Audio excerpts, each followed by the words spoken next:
get involved, the price that is paid in money and the price that is paid ultimately in American lives is greater.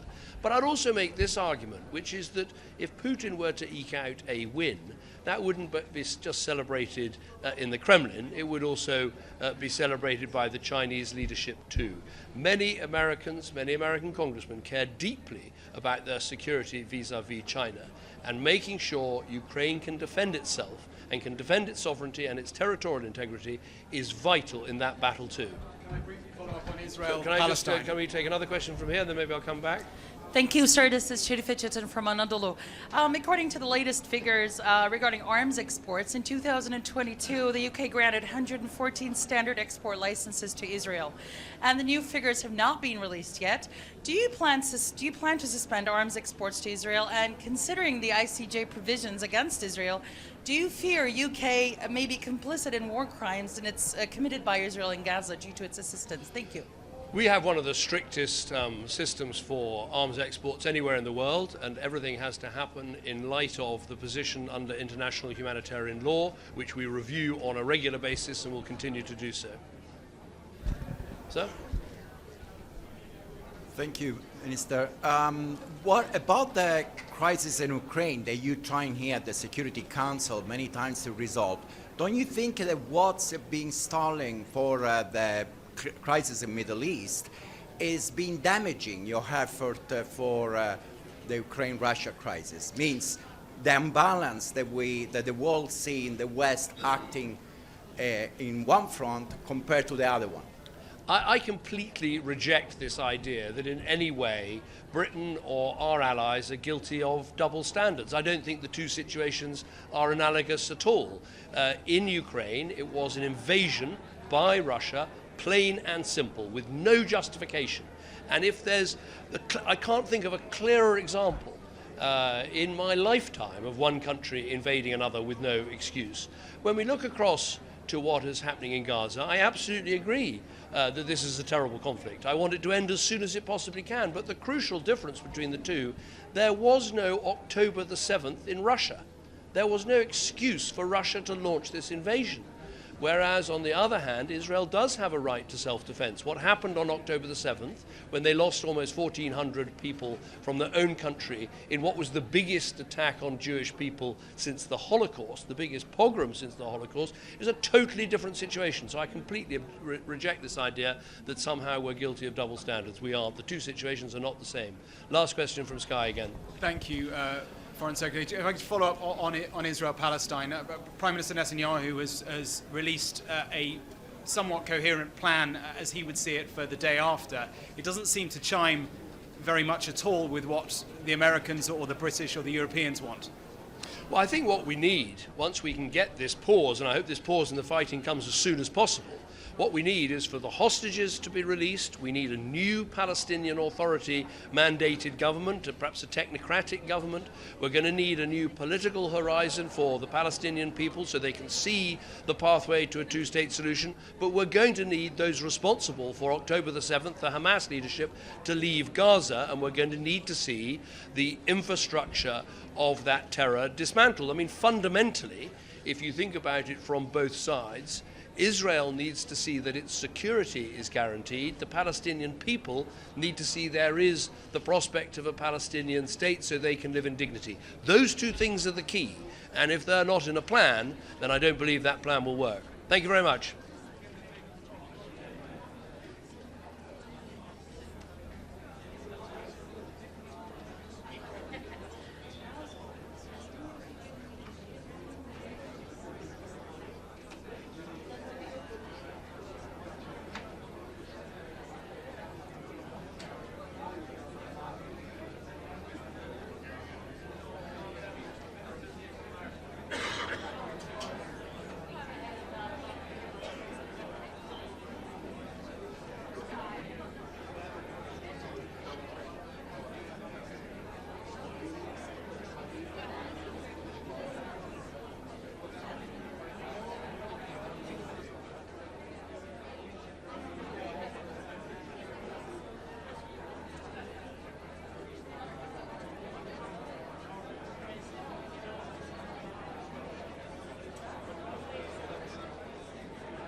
Good afternoon, everyone.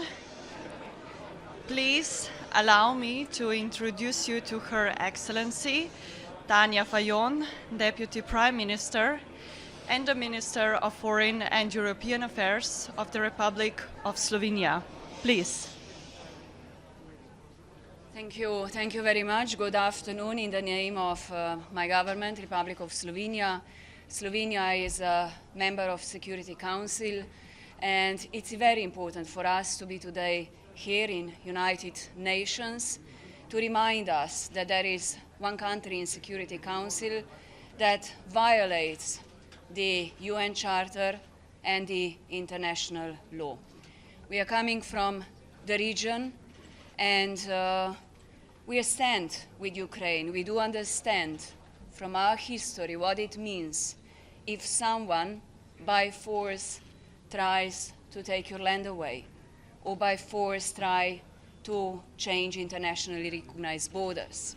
That is why we strongly stand with Ukraine in their fight for territorial sovereignty and integrity.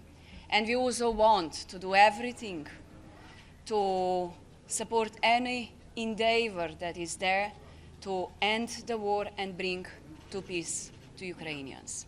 Thank you.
Melanie.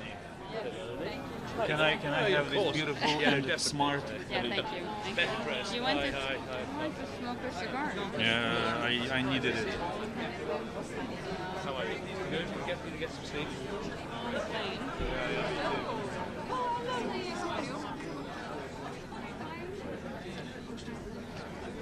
Yes. Good afternoon, colleagues. I would like to thank all nations standing by Ukraine physically right now, and I have the honor to deliver a joint press stakeout on a decade since the beginning of Russia's armed aggression against Ukraine and 2 years of Russia's full-scale military invasion of Ukraine. I do it on behalf of the governments of Ukraine, Albania, Andorra, Australia, Austria, Belgium, Bosnia and Herzegovina, Bulgaria, Canada, Croatia, Cyprus, Czechia, Denmark, Estonia, Finland, France, Georgia, Germany, Greece, Hungary, Iceland, Ireland, Japan, Italy, Latvia, Liechtenstein, Lithuania, Luxembourg, Malta, Marshall Islands, Federal States of Micronesia, Monaco, Montenegro, the Netherlands, New Zealand, North Macedonia, Norway, Palau, Paraguay, Poland, Portugal, Republic of Korea, Republic of Moldova, Romania, San Marino, Slovakia, Slovenia, Spain, Sweden, the United Kingdom, the United States of America, Uruguay, and the European Union. Today we mark a decade since the beginning of Russia's armed aggression against Ukraine on 19th February 2014, which started with its seizure of Crimea, and 2 years since the beginning of Russia's unprovoked, full-scale and illegal invasion of Ukraine. We reiterate our resolute condemnation of this flagrant violation of international law. We deplore the Russian Federation's failure to implement the UN General Assembly resolutions adopted at its 11th Emergency Special Session. We also refer to the judgment of the International Court of Justice of 31st January 2024 that leaves no doubt that the Russian Federation is in violation of its international legal obligations. We also consider that the ICJ judgment of 2nd February 2024 is an important step towards holding Russia accountable for its violations of international law.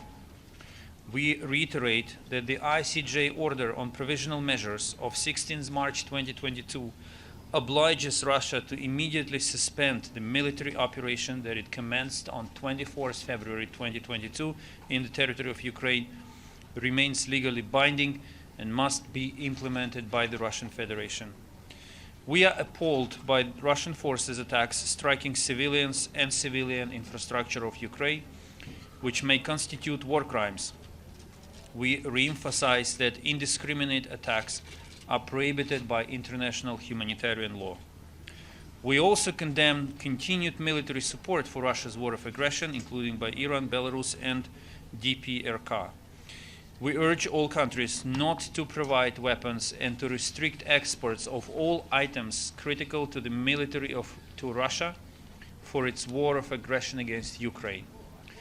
Russia's continued procurement of arms and related material, including ballistic missiles, from DPRK places both in violation of the UN Security Council resolutions.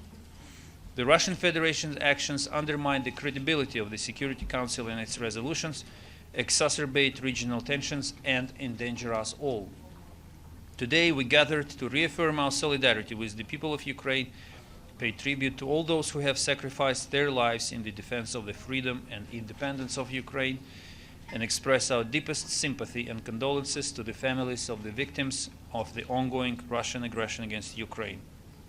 We demand from Russia to complete exchange of prisoners of war, as well as the release of all unlawfully detained persons and the return of all internees and of civilians forcibly transferred or deported, including children. We will continue working on ensuring accountability for serious crimes under international law committed on the territory of Ukraine during the Russian aggression. We reiterate our demand to Russia to stop its war of aggression against Ukraine and to ensure the full, immediate, and unconditional withdrawal of all Russian forces and military equipment from the territory of Ukraine within its internationally recognized borders. We remain committed to the vision of a comprehensive, just, and lasting peace for Ukraine in line with the principles of the UN Charter. In this regard, we are encouraged by the meeting of national security advisors and foreign policy advisors on the implementation of the peace formula in Davos, where the key principles of achieving the peace for Ukraine were discussed. Representatives of more than 80 states and international organizations took part in this meeting. We express our joint support for inaugural Global Peace Summit. We reaffirm our unwavering support for Ukraine's independence, sovereignty, and territorial integrity within its internationally recognized borders, extending to its territorial waters. I conclude the joint press stakeout, and I would like to again thank everyone for supporting Ukraine in during these 2 years. We are strong, we are united, we are resolved, and we will deliver. Thank you. Thank you.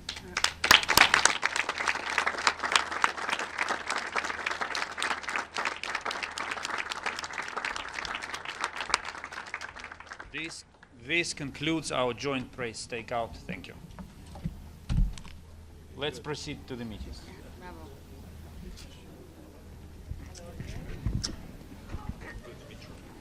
So, yeah, no, I flew it overnight too. You're close to home now. So I've got another flight home tonight. 2 nights on a plane in a row. Yeah.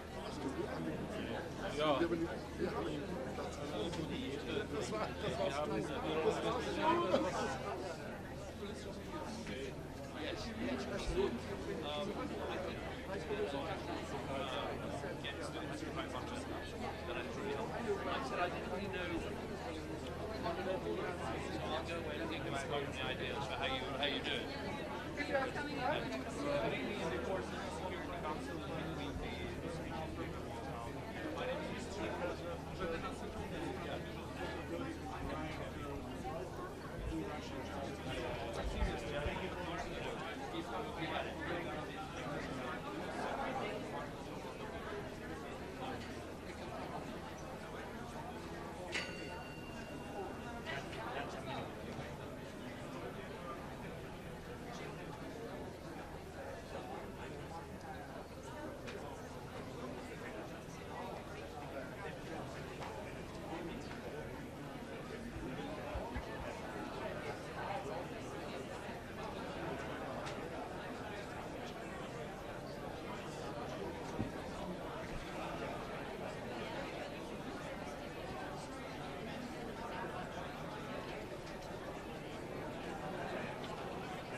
The 9,557th meeting of the Security Council is called to order.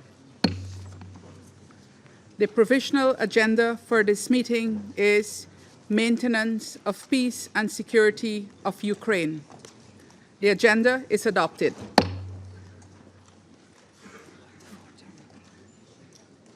There's a point of order. I give the floor to the Russian Federation. Госпожа председатель, хотел бы сказать несколько слов по порядку ведения заседания. Мы с вами находимся в переполненном зале.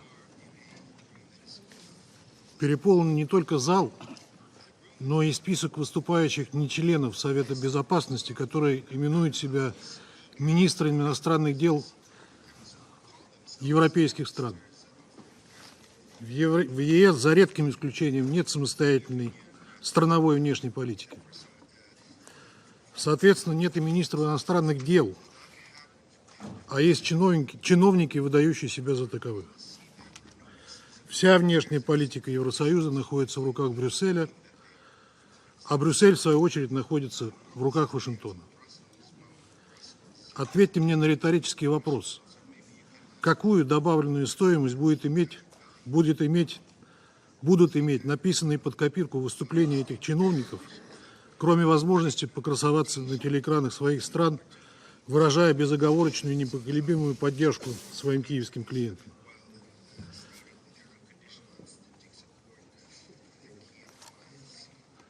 В Нью-Йорке есть представитель ЕС при ООН. Он мог бы высказаться от имени всех.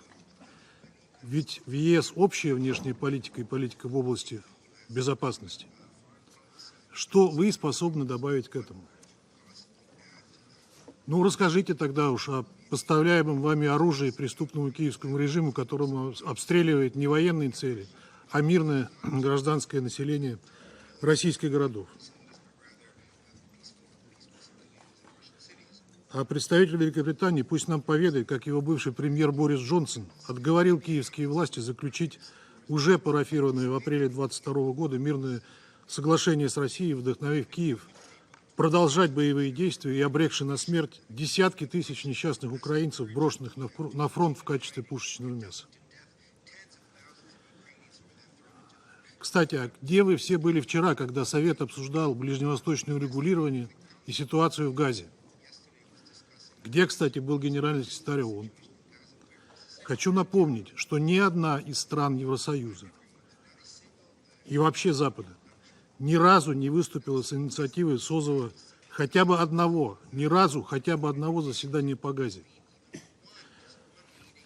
где число жертв гражданского населения в результате вопиющих нарушений международного гуманитарного права со стороны Израиля за 4,5 месяца, большинство из которых женщины и дети, превысило показатели любых военных конфликтов последних лет.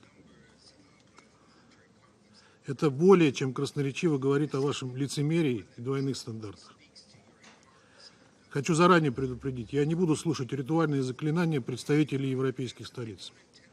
Пусть они упражняются в своем красноречии друг перед другом, засоряя эфир своими лицемерными сентенциями. Благодарю вас. I take note of the statement of the Russian Federation. I would like to warmly welcome the Secretary General, distinguished ministers, and other high-level representatives present in the Security Council chamber. Your presence today underscores the importance of the subject matter under discussion. In accordance with Rule 37 of the Council's Provisional Rules of Procedure, I invite the representative of Croatia, Germany, Lithuania, Luxembourg, the Kingdom of the Netherlands, North Macedonia, Poland, Portugal, and Ukraine to participate in this meeting. It is so decided. The Security Council will now begin its consideration of item 2 of the agenda. I now give the floor to the Secretary General, His Excellency Mr. Antonio Guterres. Madam President, Excellencies, the United Nations Charter and international law are our guides to creating a world free from the scourge of war. Yet, Russia's full-scale invasion of Ukraine directly violated both. 2 years on, and a decade since Russia's attempted illegal annexation of Ukraine's autonomous Republic of Crimea and the city of Sevastopol, the war in Ukraine remains an open wound at the heart of Europe. It is high time for peace, a just peace based on the United Nations Charter, international law, and General Assembly resolutions. Madam President, the Charter is unequivocal. The United Nations is based on the principle of sovereign equality of all its members. International disputes should be settled by peaceful means, and all states shall refrain from the threat or use of force against the territorial integrity or political independence of any other state. Mechanisms to settle disputes are set out in Chapter 6 of the Charter. They include negotiation, inquiry, mediation, conciliation, arbitration, judicial settlement, and resort to regional agencies or arrangements. These must be the tools we use to settle grievances. Madam President, our world is at a chaotic moment. Following the Cold War and then a period of unipolarity, we are now making a turbulent transition to a as yet uncertain multipolar world. Power relations are unclear, creating a sense of instability and impunity. All borders are the result of history. Many communities are divided by those borders. Many people living on one side have strong ethnic, cultural, or other links to communities on the other side. Can we afford to address different interpretations of history which are so widespread around the world through war? We must pay tribute to the wisdom of African leaders and follow their example. Colonial powers, including my own country, divided the continent of Africa with the stroke of a pen as they did in other parts of the world. But post-independence leaders understood that trying to change borders would open a Pandora's box of bloodshed and feed even greater grievances. In my experience, it's extremely difficult for people to agree on the past. What is more important and less difficult is to help them agree on the future. And to agree on the future, international law and the principles set out in the UN Charter, including respect for territorial integrity and the political independence of states, are fundamental. This is why the Russian invasion of Ukraine is such a dangerous precedent. Madam President, in any war, everyone suffers. But the people of Ukraine are suffering appallingly from the war inflicted on them by Russia. Over 10,500 civilian men, women, and children have been killed, though the true figure is likely higher. Damage and destruction of hospitals, schools, health facilities, and civilian infrastructure is frequent and intensifying. 90 education and healthcare facilities were damaged or destroyed in January alone. And amidst the brutal winter, over 380 towns and villages across the country were without electricity early this month, according to the Ukrainian Energy Company. The United Nations has documented widespread and disturbing brutality. The Independent International Commission of Inquiry on Ukraine reported civilians and prisoners tortured and more than 200 cases of sexual violence, mostly, but not only, at the hands of the Russian Federation forces. All perpetrators must be held to account. Many Ukrainians are experiencing the living nightmare of losing their children. All children that have been deported must be reunited with their families. Nearly 4 million Ukrainians have been internally displaced, including almost 1 million children.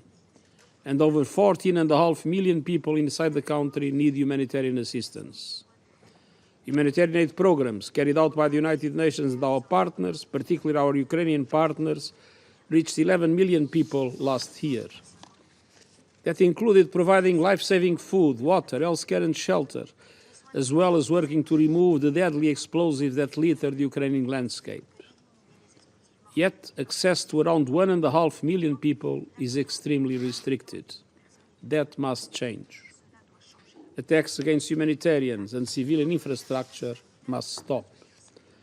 And I urge donors to fund in full the $3.1 billion appeal to put our Ukrainian humanitarian response plan into practice and so that we can continue our vital work. Madame la Présidente, la guerre fait également du mal à la population russe. Des milliers de jeunes Russes ont trouvé la mort sur le front. Les civils touchés par les frappes sur les villes russes souffrent aussi. Le risque que le conflit s'aggrave et se répand est bien réel. Dans le monde entier, la guerre accentue les clivages géopolitiques. Elle attise l'instabilité régionale. Elle réduit l'espace disponible pour traiter d'autres problèmes mondiaux urgents et elle sape les normes et les valeurs communes qui contribuent à notre sécurité à tous. Le conflit a accéléré une flambée de prix alimentaires, de chocs économiques et une crise mondiale de coût de la vie, frappant de plein fouet les pays en développement qui sont encore en train de se relever du Covid-19. En outre, la possibilité que cette guerre entraîne un accident nucléaire glace le sang du monde entier. Les deux parties au conflit doivent prendre toutes les mesures possibles pour empêcher cela, et ce, sur tous les sites nucléaires du pays. L'Agence internationale de l'énergie atomique continuera de soutenir ces efforts.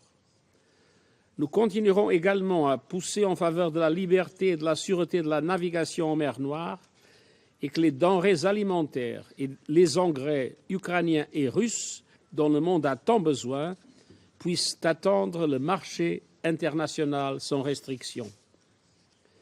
Madame la Présidente, Excellences, depuis l'invasion à grande échelle de l'Ukraine par la Russie, nous avons connu 2 années de combat, 2 années de souffrance, des années auxquelles les tensions mondiales ont été attisées et les relations internationales mises à mal. C'en est assez.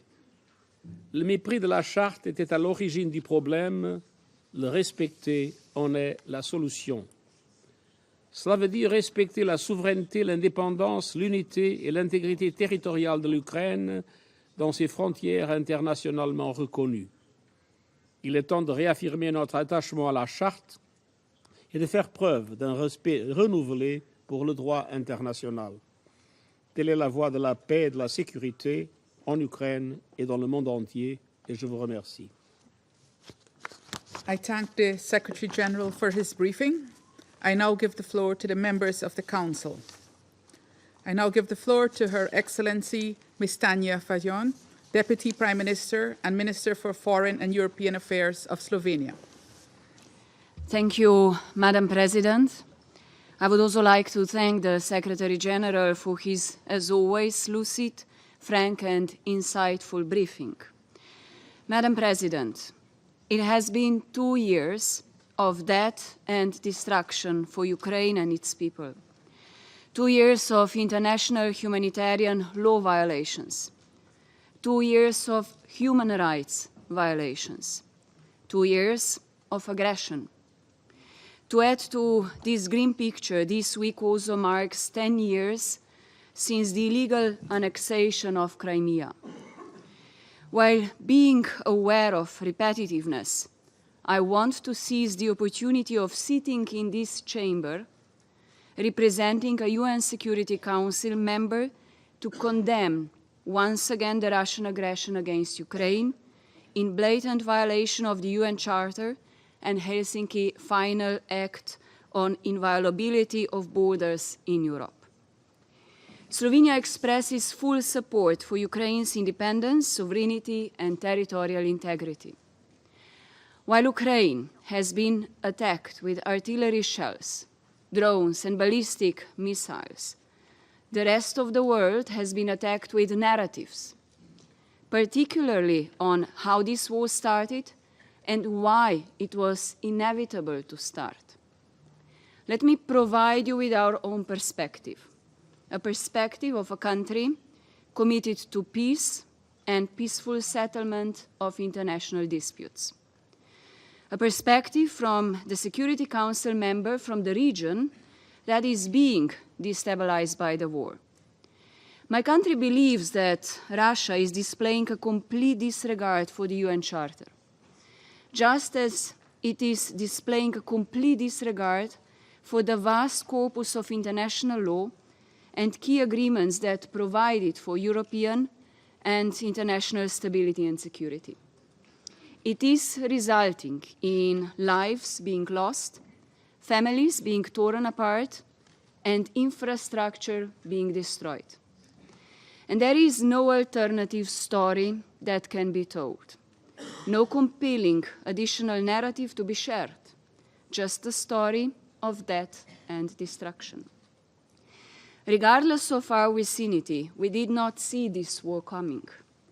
To be more exact, we refused to believe that it was coming, that a major war on our doorstep was possible, a war which would so blatantly violate borders of a sovereign state, destabilizing the whole region and changing the global geopolitical landscape. Yet 2 years into this senseless war, we are not accepting it and are most definitely not accepting the demands of the occupying Russian forces. We are not tired of calling this aggression out and of demanding it to stop.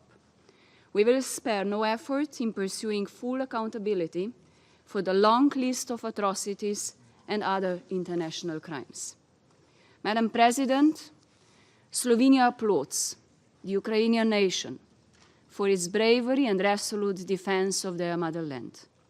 We share their vision of a just, lasting, and sustainable peace, and we join in the collective efforts in this regard. Such peace is worth believing in and acting on, and we will continue to stand by Ukraine until we reach that point. Thank you, Madam President. I thank Her Excellency, Ms. Fajon, for her statement. I now give the floor to His Excellency, Mr. Stéphane Séjourné, Minister for Europe and Foreign Affairs of France. Merci Madame la Présidente, Monsieur le Secrétaire Général. Cela fait 2 ans que la Russie mène une guerre d'agression à grande échelle contre l'Ukraine et contre le peuple ukrainien. Une guerre d'agression injuste, injustifiable et illégale. Au total, cela fait 10 ans que la Russie cherche à envahir son voisin et veut lui prendre une partie de son territoire. Ni les mauvais prétextes déployés par la Russie, ni la propagande et la désinformation massive sur les réseaux sociaux ne résistent à ce constat clair et sans appel. La Russie continue d'agresser son voisin, des troupes russes sont présentes sur le territoire ukrainien, l'État souverain, l'Ukraine, un État souverain. La Russie a fait seule le choix de la guerre qu'elle a décidé de mener depuis 2 ans, dont elle porte seule la responsabilité. La Russie pourrait choisir d'y mettre un terme en retirant ses troupes du territoire ukrainien, mais elle ne le fait pas. Au contraire, elle continue de mener une guerre dont les conséquences font souffrir beaucoup de populations, nos populations, celles des pays les plus vulnérables, celles qui souffrent le plus de la crise alimentaire, de la crise énergétique également. Cette guerre, je le disais, elle est illégale et en tout point contraire à la Charte des Nations Unies, aux règles et aux principes qui fondent l'ordre international que nous avons bâti au sortir de la Deuxième Guerre mondiale. Un ordre dont notre Conseil doit rester d'ailleurs le garant, comme le respect de sa souveraineté également, de l'indépendance et de l'intégrité territoriale des États. Nous ne pouvons pas, nous ne devons pas y renoncer. Nous devons faire primer et respecter le droit. Je vous remercie d'ailleurs, Monsieur le Secrétaire général, de rappeler très clairement ces principes dans votre intervention. La Russie viole les principes de la Charte, mais aussi les résolutions adoptées par notre Conseil. Elle utilise aussi pour mener ses frappes des drones acquis en Iran et des missiles fournis par la Corée du Nord. Elle occupe illégalement la centrale nucléaire de Zaporijjia et n'hésite pas à miner ses abords.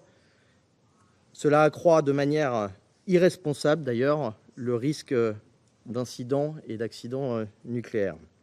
Elle entrave la liberté de circulation en mer Noire, elle utilise l'énergie et l'alimentation comme des armes de guerre et de coercition, elle emploie la désinformation.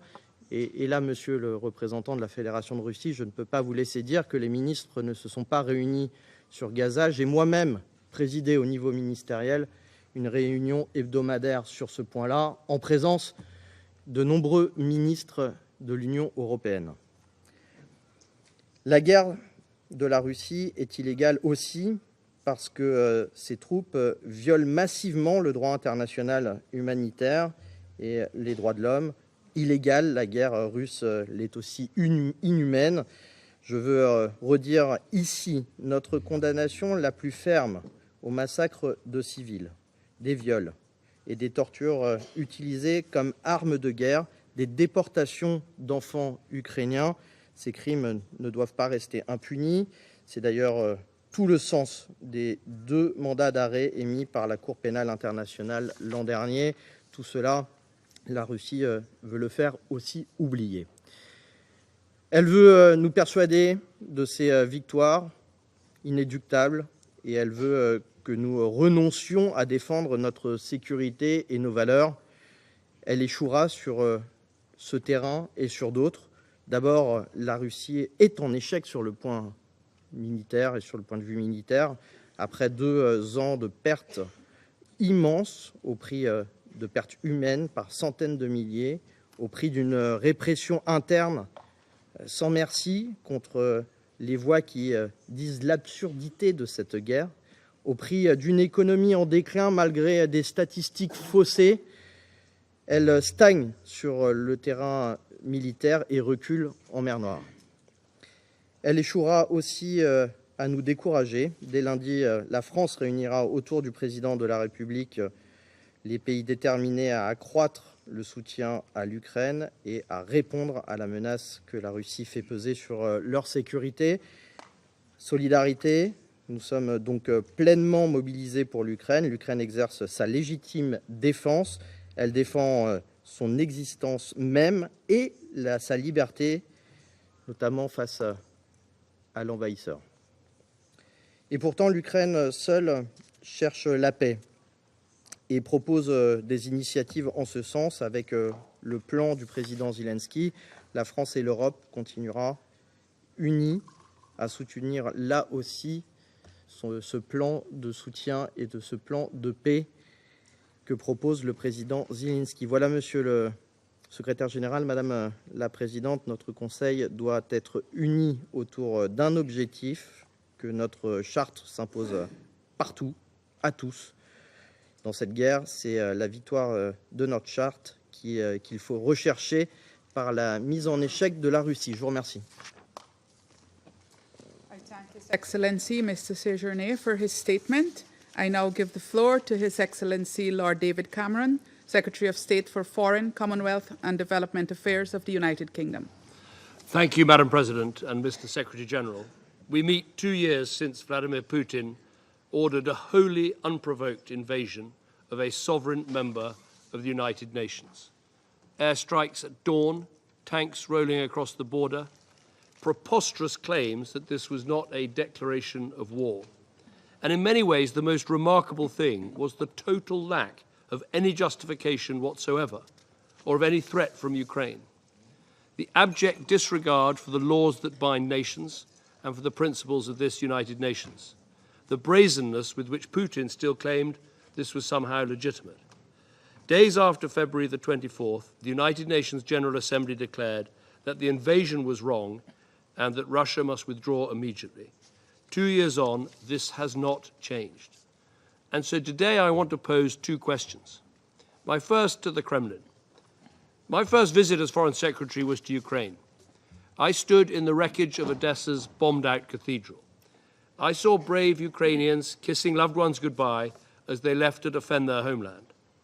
And I know that such scenes are not limited to Ukraine.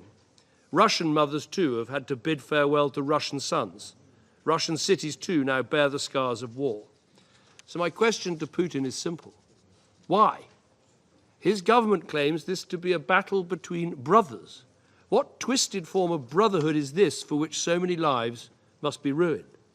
How is Russia living up to its responsibilities as a permanent member of this Council to uphold international peace and security? And how many ridiculous explanations have we now had for this invasion? Are they criminals or are they fellow Russians? One minute Ukraine is an existential threat, the next we're told it doesn't exist. Are you fighting stooges of NATO or Nazis? The only people behaving like Nazis are the Putin regime, invading another country and hoping the world will be weak and let you get away with it. That is the simple truth.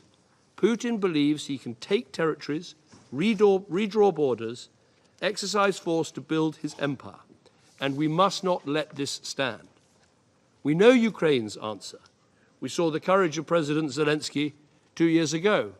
And I say to the permanent representative of the Russian Federation, he is quite capable, and the Ukrainian people are quite capable of making up their own mind about whether they should surrender part of their country to your illegal invasion. And today we admire the perseverance of the Ukrainian people day in, day out. They won't falter. Indeed, they're continuing to push Russia back, liberating half the land Putin seized and driving the Russian Navy out of its base in Sevastopol. The course of the war may ebb and flow, but the seizure of a small town does not change the reality of Russia's situation. The Russian military is being drained of its modern equipment. You're having to rely on poor quality shells from Pyongyang. And you sent a generation of Russian boys into the meat grinder. What do you tell their mothers they died for? Or don't you even bother? The Kremlin expected Ukraine to fold, but they are standing firm for their freedom. And you should all know Britain's answer as well. Last month, the Prime Minister was the first foreign leader to address the Rada. We are the first country to have signed a security pact with Ukraine. And yesterday, we imposed further sanctions, clamping down on Russia's military-industrial complex and those enablers seeking to keep it running. These sanctions are a reminder. We won't falter. We will stand firm for Ukraine's freedom. And the world has also seen Alexei Navalny's answer. He showed incredible courage in returning to Russia. He didn't falter, and he has now suffered terrible consequences for standing firm for Russian democracy. And today is an opportunity, Secretary General, to give the world's answer. All of us abhor needless suffering. None of us have escaped the economic consequences of the war. And yet we all know what is at stake here. In acting so brazenly, Putin is not only trying to seize a chunk of his neighbor's territory, he is not only trying to extinguish the Ukrainian people's right to self-determination, he is openly trying to upset the international order, replacing it not with some progressive vision of equality of nations, but with a return to a 19th century ideology where might, particularly his might, is right. That is why we must all stand up to Putin, not just out of sympathy to Ukraine, but because his actions in Ukraine are so dangerous for everyone else. If we give in to the idea that one country can invade another with impunity, then we will be left in a dreadful situation where any country could face a similar fate. Respect for sovereignty lies at the heart of the international system, at the heart of the United Nations. Nothing matters more to its members than having our borders treated as inviolable. And that's why nothing should matter more to us than seeing Putin fail. We must not falter. We must stand firm. Thank you. I thank His Excellency Lord Cameron for his statement, and I now give the floor to His Excellency Mr. Ignacio Cassis, Federal Councillor and Head of the Federal Department of Foreign Affairs of Switzerland. Merci, Madame la Présidente. Notre organisation a été fondée sur la recherche de la paix. La paix est notre raison d'être. Monsieur le Secrétaire général, permettez-moi d'utiliser aujourd'hui les mots que vous avez prononcés au début du mois devant l'Assemblée générale des Nations unies.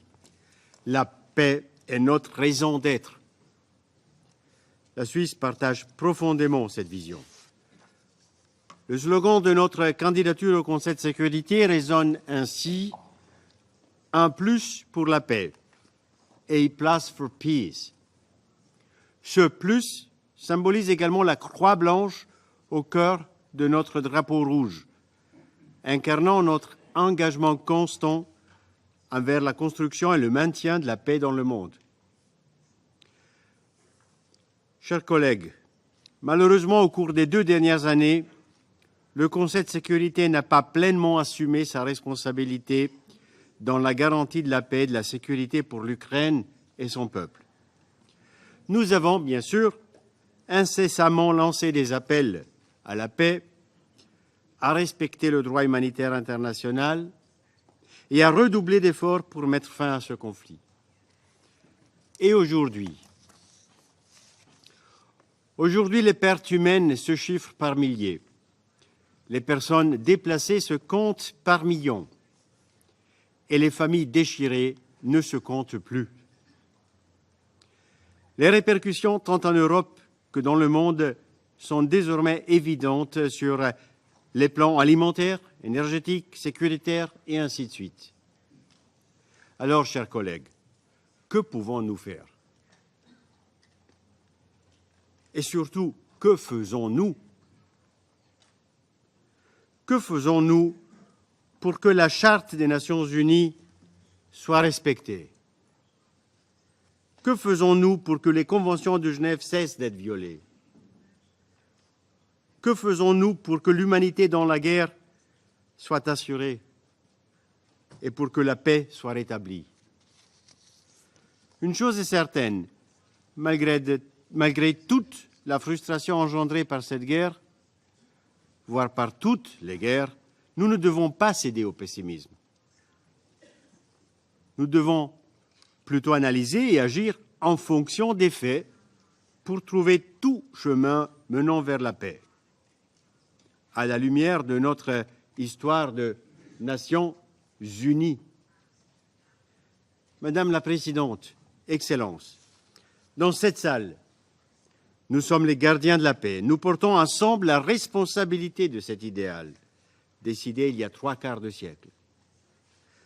Nous devons parvenir à faire ensemble un premier pas sur ce chemin, car la cause de la paix est trop grande pour permettre à nos différences de nous bloquer.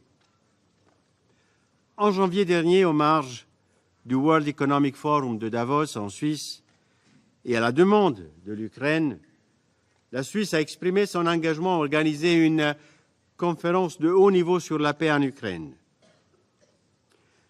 Nous sommes parfaitement conscients de la complexité de cette mission, de la sinuosité du parcours et de l'incertitude de l'horizon. Mais nous travaillons sans relâche pour initier une dynamique à la fois pragmatique et inclusive. Je suis en effet convaincu qu'il faut écouter tout le monde, comprendre les grammaires de la paix des uns et des autres. Et l'horizon incertain deviendra de plus en plus certain grâce à une large alliance de toutes les régions du monde. Et les parcours sinueux deviendront moins sinueux si nous évitons les pièges de la rhétorique qui alimentent les oppositions. Mesdames et messieurs, je vous invite à entreprendre ce premier pas, à nous lever aujourd'hui pour marcher ensemble vers la paix. Bien sûr, la Suisse n'est ni la première ni la seule à vouloir agir. D'autres pays se sont également engagés et je salue ici leurs initiatives. Mais le temps nous est compté. Unissons nos forces pour démarrer un processus avant l'été. La Suisse est prête à y mettre toute son énergie.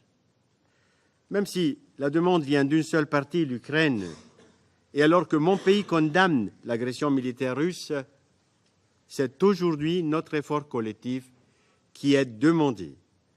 La paix est dans cette salle notre raison d'être.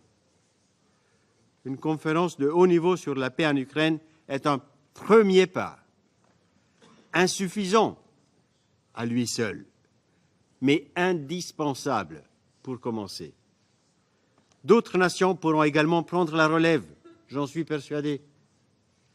Il s'agit maintenant de commencer avec pragmatisme, avec réalisme. Pragmatisme pour trouver le dénominateur commun de nos nations. réalisme pour trouver le moyen d'embarquer à terme l'Ukraine et la Russie sur ce chemin. Pour préparer la paix demain, j'espère pouvoir compter sur vous aujourd'hui. Notre raison d'être en dépend. Je vous remercie.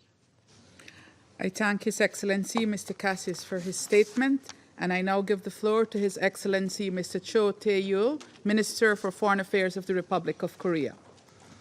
Madam President, I wish to thank Guyana for convening this meeting. I also extend my appreciation to Secretary General Guterres for his insightful yet sadly troubling briefing. Indeed, it feels almost surreal to be in the very chamber which bears primary responsibility for international peace and security to address the unlawful aggression of one of its permanent members. 2 years since Russian tanks crossed over into Ukraine, violating the most sacrosanct tenet of the UN Charter, we see no signs of Russia's unlawful actions abating. Sadly, we see a humanitarian disaster unfolding. The conflict is claiming the lives of tens of thousands of civilians, upending livelihoods and inflicting long-lasting trauma, especially on children. A generation of young Ukrainians and Russians are perishing because of an ill-begotten war. Russia's war against Ukraine not only tears away at the fabric of the United Nations, it has shattered the sense of security, not just for the people of Ukraine, but also for its neighbors. The impact of the war has also been reverberating around the world, disrupting energy supplies and food security, exacerbating economic and social crises in other parts of the world. The flagrant violation of international norms and obligations, denying Ukrainian independence, sovereignty, and territorial integrity must cease immediately. International humanitarian law, which clearly prohibits attacks on civilians and civilian infrastructure, must be adhered to at all times and by all parties. As a nation that knows all too well what it means to suffer from military aggression, Korea firmly believes that aggression must not go unanswered. As a nation all too familiar with the agonizing consequences of armed conflict, Korea has a profound sense of empathy with the plight of the Ukrainian people. That is why President Yoon Suk-yeol visited Ukraine last July and launched the Ukraine Peace and Solidarity Initiative. Under this initiative, Korea has provided $140 million in humanitarian assistance to Ukraine, including demining equipment and emergency medical vehicles. Starting this year, we will provide a comprehensive aid package of $2.3 billion spread out over several years to help the Ukrainian people alleviate their suffering and rebuild their nation. We are also collaborating with international partners through the multi-agency donor coordination platform for Ukraine to ensure that our collective assistance is both effective and well coordinated. Madam President, my government is deeply troubled by the emerging military cooperation between Russia and North Korea. North Korean munitions and missiles have been sighted in Ukraine, which not only aggravates the human suffering, but also risks further escalating and prolonging the war in Ukraine. If and when it turns out to be the case that North Korea receives in return, whether advanced military technology or oil shipments exceeding limits under Security Council resolutions, this would redound to North Korea's ability to threaten security on the Korean Peninsula and beyond. Both dimensions of this nexus constitute unequivocal violations of multiple UN Security Council resolutions and undermine the global non-proliferation regime. We strongly urge Russia and North Korea to comply with the relevant Security Council resolutions, all of which were unanimously adopted in this chamber. Madam President, the ongoing conflict in Ukraine is heightening geopolitical tensions worldwide, presenting us with challenges of unprecedented magnitude. Therefore, it is imperative that the Security Council devise effective strategies to navigate these complexities, notwithstanding inherent shortcomings and current constraints, to fulfill its fundamental duty of maintaining international peace and security. And I wish to reaffirm Korea's commitment as a member of the Security Council to actively contribute to realizing this goal. I thank you. I thank His Excellency Mr. Tae-yul for his statement, And I now give the floor to Her Excellency Ms. Linda Thomas Greenfield, Permanent Representative of the United States and member of President Biden's cabinet. Thank you, Madam President. Thank you, Secretary General Guterres, for your briefing, and thank you to Guyana for calling this important meeting. I welcome the many foreign ministers joining us today. Your presence reflects the importance that we accord this issue. 2 years ago, on a cold February evening, I gathered with many of you in this chamber. The United States and Albania had called a late-night emergency meeting because we feared Russia's invasion of Ukraine was imminent, and we were right. We'd been sounding the alarm for weeks. I had informed the Council in no uncertain terms about the buildup of troops along the border with Ukraine. Secretary Blinken had come to the Security Council laying out in exacting detail our concerns that Russia would soon invade its sovereign neighbor. And then on February 24th, it did. While I and other members of this council called for diplomacy and de-escalation, President Putin openly chose war. Even as the Russian representative who was sitting in the president's chair denied it in this room, we could see the reality of Russia's brutal aggression unfolding in real time. The world could see that choice between violence and diplomacy, war and peace, unfolding in real time. Today, despite Putin's best efforts, the world continues to bear witness to Russian brutality, Russian hypocrisy, and Russian cruelty. Thanks to the unrelenting work of Ukrainian investigators and aid workers, fearless journalists, and numerous UN bodies, including this council, we have seen through the Kremlin lies. The lie that it was not Russian troops who illegally seized Crimea 10 years ago, a falsehood that when it suited him, Putin eventually admitted to. The lie that the transnational criminal organization of Wagner Group had no affiliation with the Kremlin. Of course, the widespread deployment of Wagner forces, as well as Putin's own admission that the Kremlin financed their work, proved otherwise. And of course, the lie that in the months leading up to Russia's invasion 2 years ago, Russia had no intention to further invade Ukraine, that the nearly 200,000 troops it assembled near the border were simply a military exercise. Through these lies, Putin has tried to rewrite history, to justify the unjustifiable, to break the will of the Ukrainian people and to break the will of the international community as we stand up for the United Nations Charter and its foundational principles of sovereignty, independence, and territorial integrity. Colleagues, we cannot let that happen. Not when Russia continues to bomb grain silos, last destroying more than 300,000 tons of grain in a matter of months last year. Not when the Kremlin continues to detain political activists, journalists, opposition leaders, people like Alexei Navalny, who was killed for speaking truth to power about the authoritarian rot at the heart of Russia's government.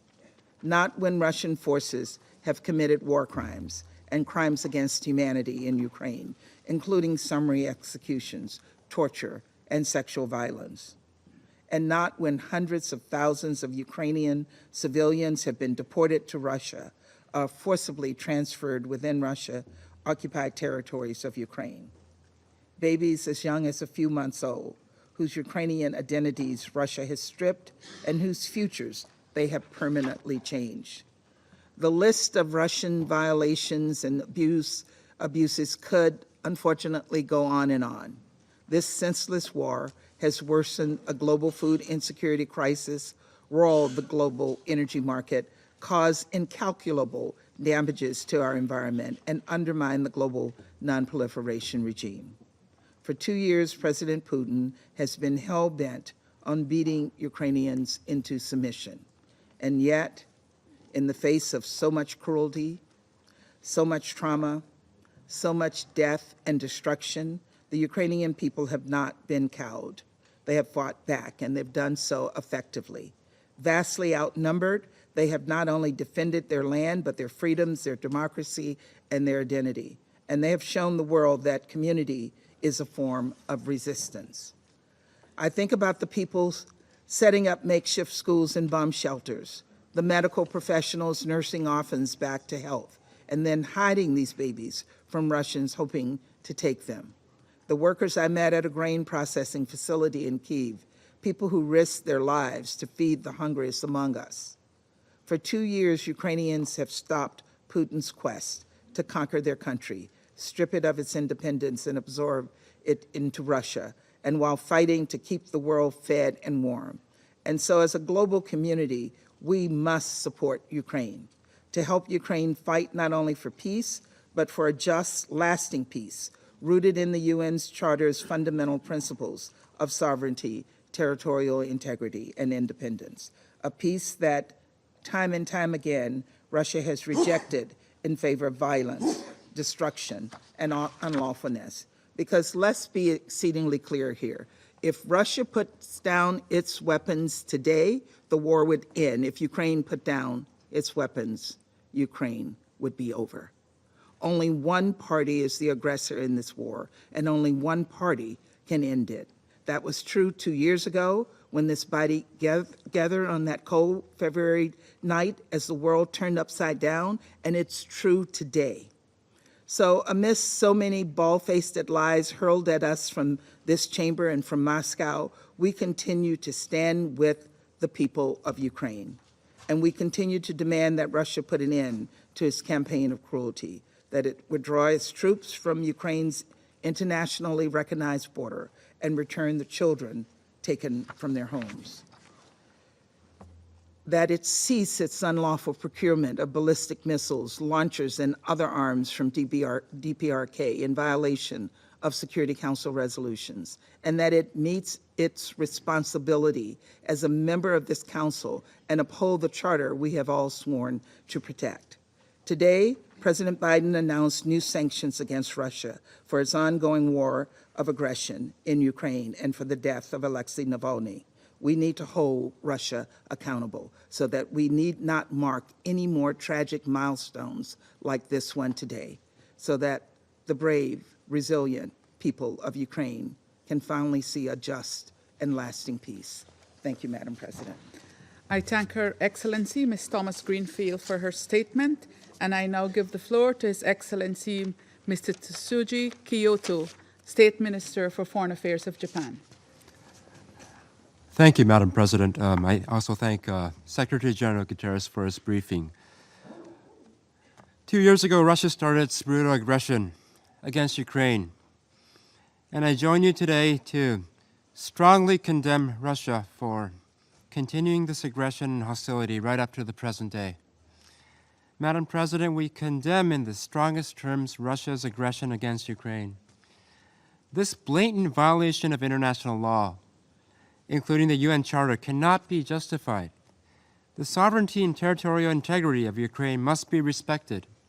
This is not only a European issue, nor just an issue of the so-called Russia and the West. Any attempt to unilaterally change the status quo by force must not be tolerated anywhere in the world. Many civilians have lost their lives or been injured, and Russia's attacks on hospitals, schools, power plants, and other critical infrastructure are not just destroying the present lives of the Ukrainian people, but also threatening their future. International law, including international humanitarian law, must be upheld. All perpetrators of this atrocity must be held accountable. Russia's procurement of ballistic missiles from North Korea and their use against Ukraine is absolutely unacceptable. Any transfer of weapons or related equipment and technology, low quality, by the way, if I may add, between Russia and North Korea is a clear violation of relevant Security Council resolutions. And we're also deeply concerned about any possible transfer of nuclear and ballistic missile-related technology to North Korea. Russia's threat to use nuclear weapons is a serious and unacceptable menace to the peace and security of the international community. Madam President, we respect the efforts of many countries to seek peace. However, it is inappropriate to equate the aggressor and the victim. and to demand diplomatic efforts on both sides as if both sides are at fault. Japan reiterates that peace must be based on the purposes and principles of the UN Charter. In this regard, Japan supports President Zelensky's efforts to his peace formula. We must achieve a comprehensive, just, and lasting peace in Ukraine, which the overwhelming majority of the General Assembly and the Security Council has been calling for. We must uphold the international order based on the rule of law. Madam President, since my visit to Kyiv last November, I've been working hard to materialize the recovery and reconstruction of Ukraine. And on February 19th, Japan invited Prime Minister Shmyhal to Tokyo for the Japan-Ukraine Conference for promotion of economic growth and reconstruction. At the conference, we confirmed our intention to promote close public-private cooperation and agreed on the importance of medium to long-term support with consideration to women and children. Our public and private sectors will further support Ukraine, taking into account the country's needs. Madam President, we once again strongly urge Russia to cease its aggression and withdraw immediately and unconditionally from all internationally recognized territories of Ukraine. This, ladies and gentlemen, Your Excellencies, is a matter of principle. It is beyond politics. Therefore, Japan, with its allies and partners, will continue to stand by Ukraine for as long as it takes. Thank you. I thank His Excellency, Mr. Kyoto, for his statement, and I now give the floor to the representative of Malta. Thank you, Madam President. I also thank the Secretary General for his briefing. We have convened to mark 2 years since the Russian Federation launched its unprovoked and unjustified war of aggression against Ukraine. This war and its continuation is an affront to the UN Charter, the work of the Security Council, and the architecture of international peace and security. As members of this Council, we all have a collective responsibility to uphold the UN Charter. It is on us to further advance the implementation of the resolutions adopted by the General Assembly during its emergency special session on Ukraine. We must honor the calls of the Secretary General for diplomatic solutions. All these elements are critical to restoring international peace and security. Madam President, the number of civilian casualties in Ukraine significantly increased in December and January compared with previous months. OHCHR has verified that 158 civilians were killed and 48 injured solely in January. Since the beginning of this war, there has been over 30,000 civilian casualties and more than 14 million people in need of humanitarian assistance in Ukraine. The deportation and forced transfer of children is of particular concern. According to the Ukrainian National Information Bureau, over 19,000 children have been deported or forcibly displaced.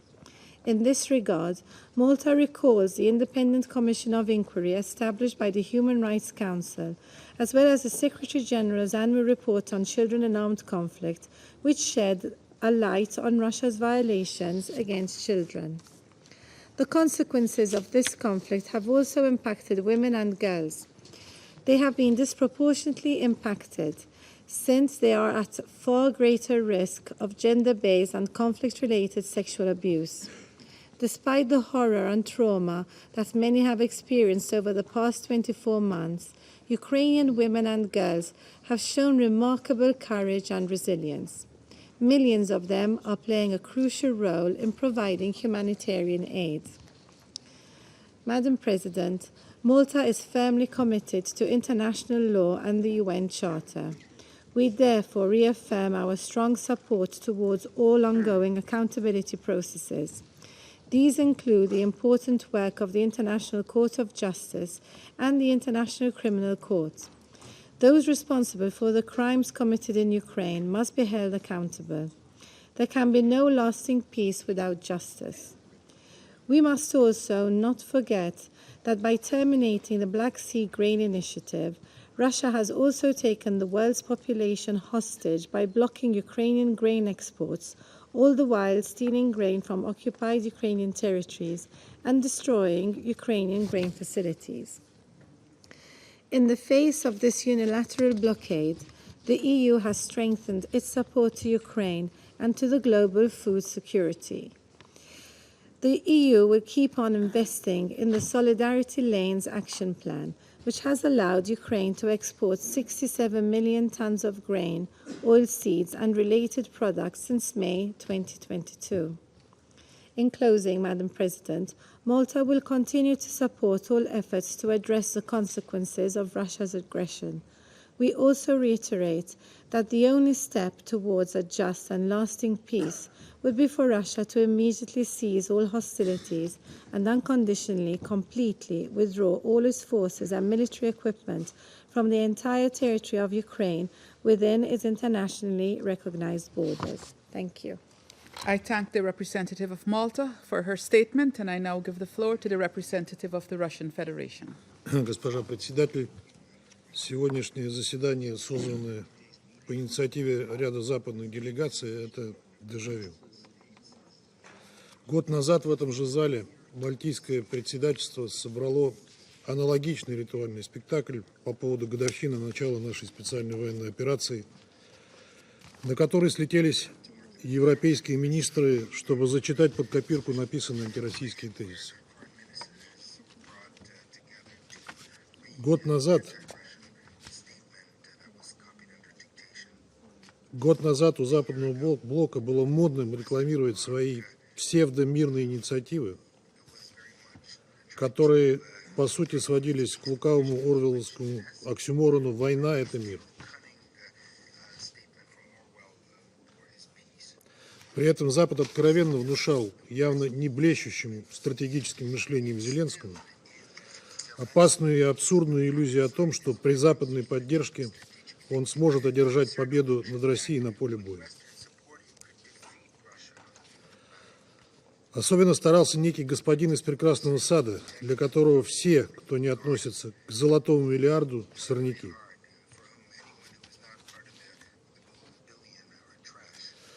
ЕС также по Орвеллу поставлял оружие киевскому режиму на деньги Фонда мира.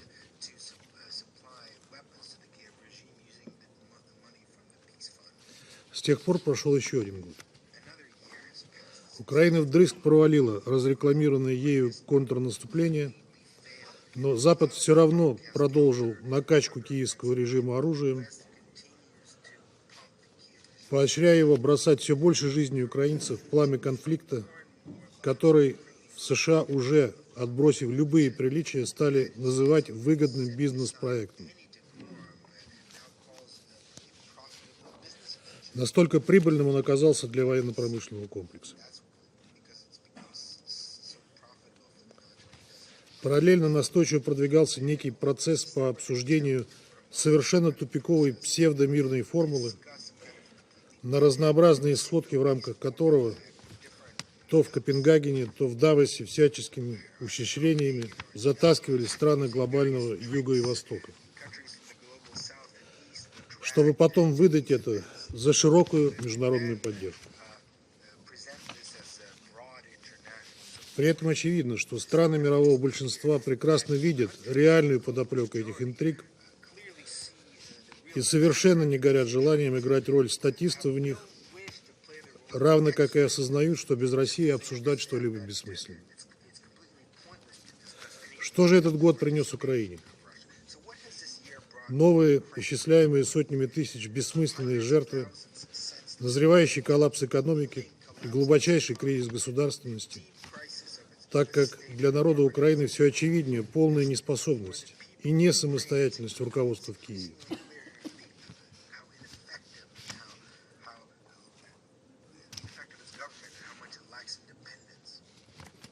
По уши увязнув в коррупции, оно не справляется даже с базовыми социальными обязательствами, выбивая, впрочем, безуспешно, из западных доноров средства на выплату пенсий своим гражданам.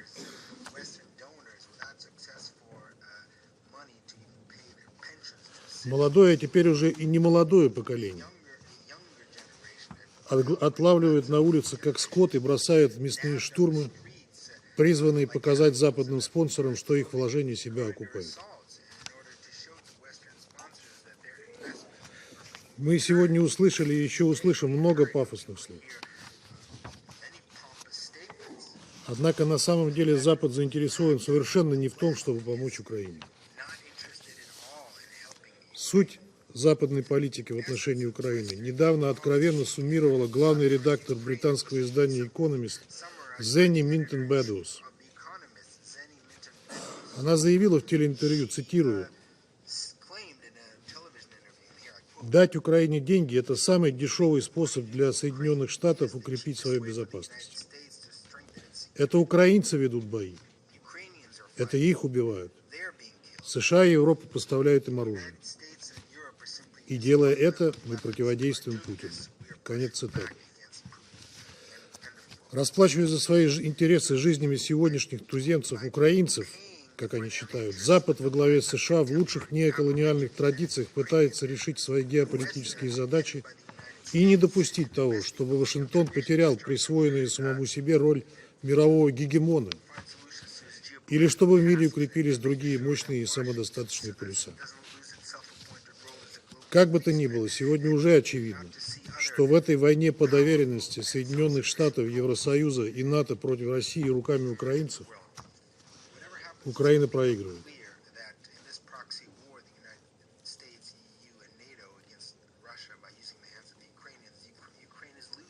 И что не менее важно, как бы тяжело ни было принять этот вывод нашим европейским коллегам, она не единственная проигравшая от этого конфликта.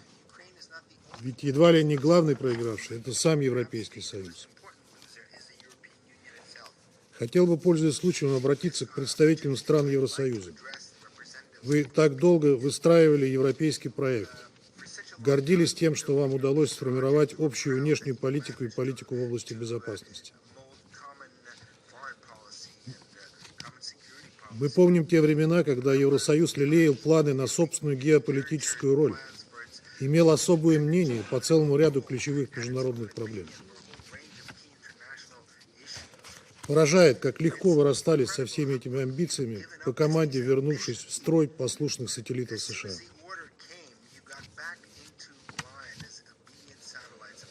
Конфликт на Украине, который вы так старательно подпитываете, выгребая остатки из европейских арсеналов, обостряет миграционные проблемы ваших стран, бьет по вашей энергетической сфере. Как мы узнали на этой неделе, прямые потери одной только Германии, считавшейся локомотивом ЕС от навязанных Соединенными Штатами антироссийских санкций, составили как минимум $200 миллиардов.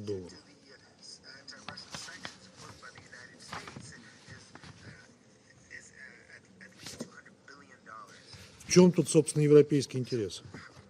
Жаль, что вы забыли о том, что Соединенные Штаты и Великобритания всегда являлись главными бенефициарами любого конфликта на территории континентальной Европы и целенаправленно разжигали противоречия на этом пространстве, чтобы не допустить появления еще одного геополитического конкурента – Объединенная Европа, живущая в мире и сотрудничестве со своим соседом Россией.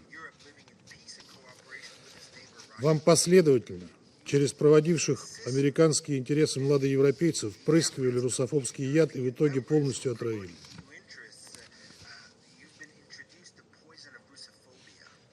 И теперь вместо стратегического партнерства и выгодных совместных экономических проектов вы рисуете из России образ врага и стреляете себе в ногу, якобы освобождаясь от энергозависимости от нашей страны и попадая в еще более жесткую энергозависимость от Соединенных Штатов. Более того, сегодня не только Украина, но и вся Европа рискует вновь стать плацдармом военного противостояния, в которое вас последовательно втягивают из-за океана.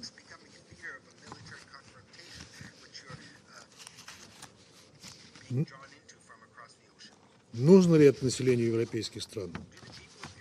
Хочется верить, что нет. Опрос общественного мнения, проведенный в январе в 12 европейских странах, показывает, что только 10% европейцев верят, что Украина может победить Россию. Бунтуют европейские фермеры, не желая потерять сельскохозяйственные рынки из-за демпинга украинских экспортеров. Широко разошлись кадры скандалов на польско-украинской границе, где польские пограничники отказываются пропускать украинские грузовики с зерном. Очевидно, что никакое европейское будущее насквозь коррумпированной криминальной Украине с нищим населением, в которую ее из всесоюзной житницы превратило нынешнее марионеточное руководство, теперь не светит. Ведь Украине с момента обретения формальной независимости отводилась незавидная роль антироссийского плацдарма. В 2004 году в ней состоялся, по сути, первый срежиссированный Западом антиконституционный переворот, который в итоге народ не поддержал. Тогда Запад стал готовить переворот таким образом, чтобы больше не было осечек, чтобы навсегда изничтожить патриотически ориентированную оппозицию. Именно это и происходит все годы после Майданного переворота 2014 года. Приход к власти спонсируемых западными русофобами, националистов и неонацистов в 2014 году ознаменовал водораздел в новейшей истории Украины. Антиконституционный государственный переворот, десятилетие которого приходится как раз на эти дни, стал возможен в результате неприкрытого вмешательства во внутренние дела этой страны.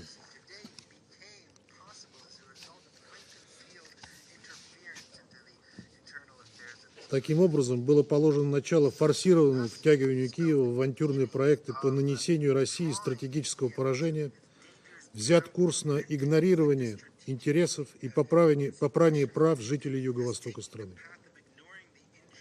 Против тех, кто стремился сохранить свою идентичность, свои исторические и культурные корни, была развязана жестокая и бесчеловечная, так называемая антитеррористическая операция, в ходе которой в нарушении Конституции Украины были задействованы армия и национальный батальон, националистический батальон. Националистические батальоны. В Донбассе не было террористов, что в своем недавнем решении подтвердил Международный суд ООН. Все это привело к деградации украинской государственности, дальнейшей радикализации, росту национализма и многочисленным жертвам среди мирного населения. Представитель британских кукловодов киевского режима вопрошал в этом зале, не жалко ли нам посылать воевать на Украину наших сынов.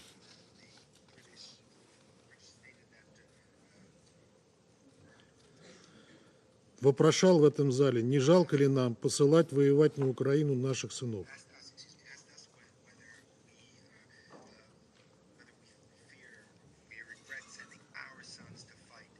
Конечно, жалко.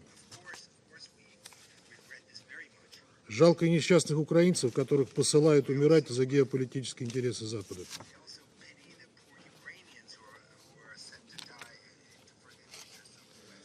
Вот только он, я имею в виду представитель Великобритании, в традиционной западной лицемерной манере умолчал о том, что мы делали это 2 года назад не для того, чтобы начать войну, а для того, чтобы ее остановить.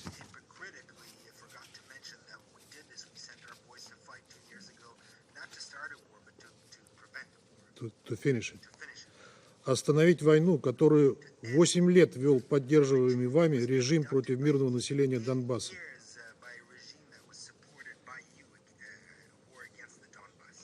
Жертвами которой уже на тот момент стали более 14 тысяч человек. Именно это стало главной причиной начала специальной военной операции. Что касается вопроса о том, с кем мы воюем на Украине, то на него вы можете ответить сами, если вспомните, что киевский режим почитает в качестве героев. Кого киевский режим почитает в качестве героев? Кто такие, например, Бандера и Шухевич, отряды которых вместе с нацистами убили сотни тысяч евреев, поляков, русских, украинцев? Спросите сегодня у господина Сикорского, который будет выступать позже, и он вам расскажет про учиненную украинской повстанческой армией волынскую резню и как ее вспоминают в Польше. Мы считаем, что если лидеры страны почитают нацистов, говорят как нацисты и допускают демонстрацию нацистской символики, то они нацисты. А вы просто слишком малодушны и избирательны, слепы, чтобы это все признавать. опять-таки, пользуясь присутствием на сегодняшнем участием в сегодняшнем заседании господина Сежурне и господина Камерона, их, правда, сейчас нет в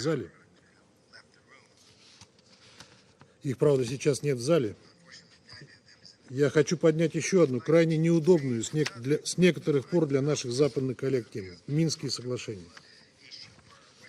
Около года назад мы все услышали признание Петра Порошенко, Франсуа Олланда, Ангелы Меркель, а также Бориса Джонсона о том, что ни Франция, ни Германия, ни та же Великобритания никогда не воспринимали эти договоренности всерьез, не собирались подталкивать украинские власти к их выполнению и лишь использовали их для того, чтобы затянуть время и дать Киеву время на подготовку к войне с Россией.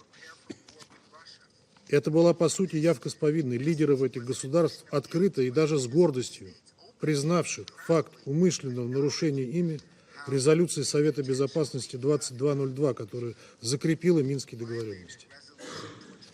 Но это не мешает представителям этих же государств, как ни в чем не бывало, сегодня выступать в Совете с нотациями в адрес других членов и рассуждать о важности соблюдения международного плана и обвинять другие страны в невыполнении резолюции Совета Безопасности.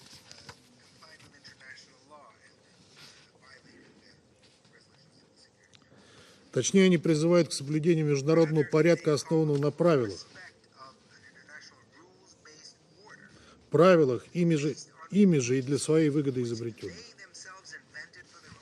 Все эти годы, с момента подписания Минских соглашений, киевский режим продолжал военные приготовления, укреплял боевой потенциал ВСУ, активизировал военно-техническое сотрудничество с иностранными государствами. Только после того, как все попытки добиться от украинской стороны, а также покрывающего его Запада, добросовестного и последовательного выполнения основополагающего для урегулирования внутри украинского кризиса документа комплекса мер по выполнению Минских соглашений оказались тщетными, было принято решение о начале специальной военной операции для защиты жизней жителей Донбасса в соответствии со статьей 51 Устава ООН. Госпожа председатель, сегодня моя американская коллега, пытаясь найти новые поводы для нападок на Россию, только что упомянула про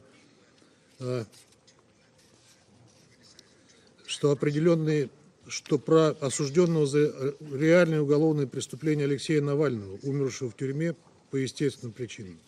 А можете ли вы ответить, за что киевский режим замучил до смерти американского журналиста Гонсало Лиру, для спасения которого ни вы, ни ваши руководители не сделали ничего? Вы стыдливо умалчиваете об этом и других преступлений киевского режима, предпочитая валить с больной головы на здоровую. Уважаемые коллеги, любой конфликт рано или поздно заканчивается. То же самое, мы уверены, ожидает и конфликт на Украине. Безусловно, чем дольше он затягивается, из-за западной подпитки Киева, тем более невыгодными будут условия мира для Украины. В перспективе принципиальное значение приобретет то, какие выводы для себя сделает Западный блок. Будет ли он с самоубийственным упорством навязывать остальному миру свой однобокий порядок, основанный на правилах, пытаться разделить мир на сателлитов и врагов, либо все же включиться в осмысленный диалог по поиску способов выстраивания подлинно справедливого миропорядка, где будут гарантированы интересы всех государств. Пока приходится с сожалением констатировать, что Европу охватила стратегическая слепота.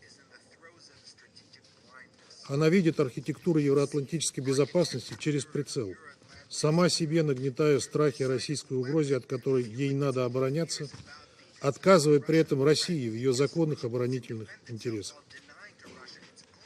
Это бесперспективный и ущербный подход, подрывающий базовые принципы неделимости безопасности. Вы нагнетаете смехотворные страхи о якобы предстоящей агрессии России против европейских стран. А вы часом не забыли, что именно европейские государства в разные эпохи – Польша, Швеция, Франция, Германия и целый ряд ее сателлитов, почти вся Европа во время Второй мировой войны – нападали на российское государство с завидным упорством, пытаясь его покорить, и неизменно терпели поражение.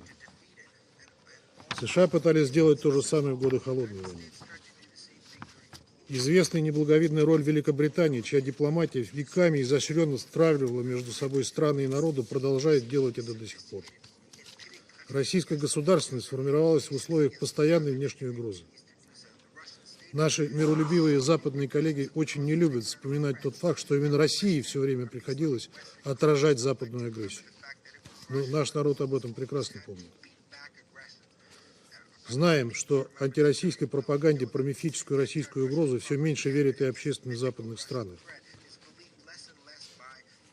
Поэтому ее окружают пузырем лжи, стремясь не допустить внутрь никакую правду. Но она все равно прорывается, благодаря усилиям тех, кто понимает, чем всему миру грозит затягивание и обострение нынешнего противостояния. И тогда возникают информационные прорывы, подобные тому, который совершил американский журналист Такер Карлсон, интервью которого с президентом России раскрыл глаза миллионам во всем мире.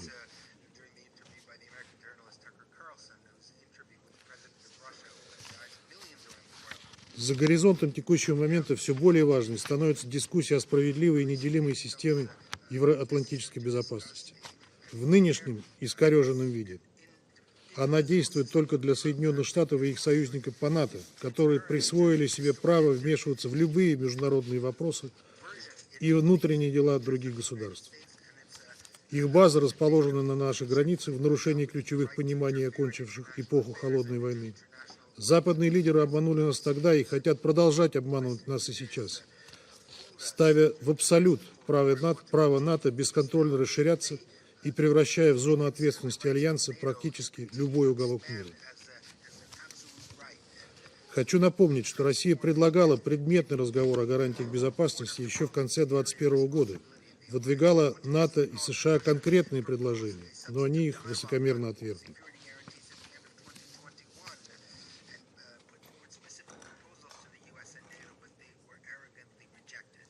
Итогом стал новый горячий конфликт в Европе.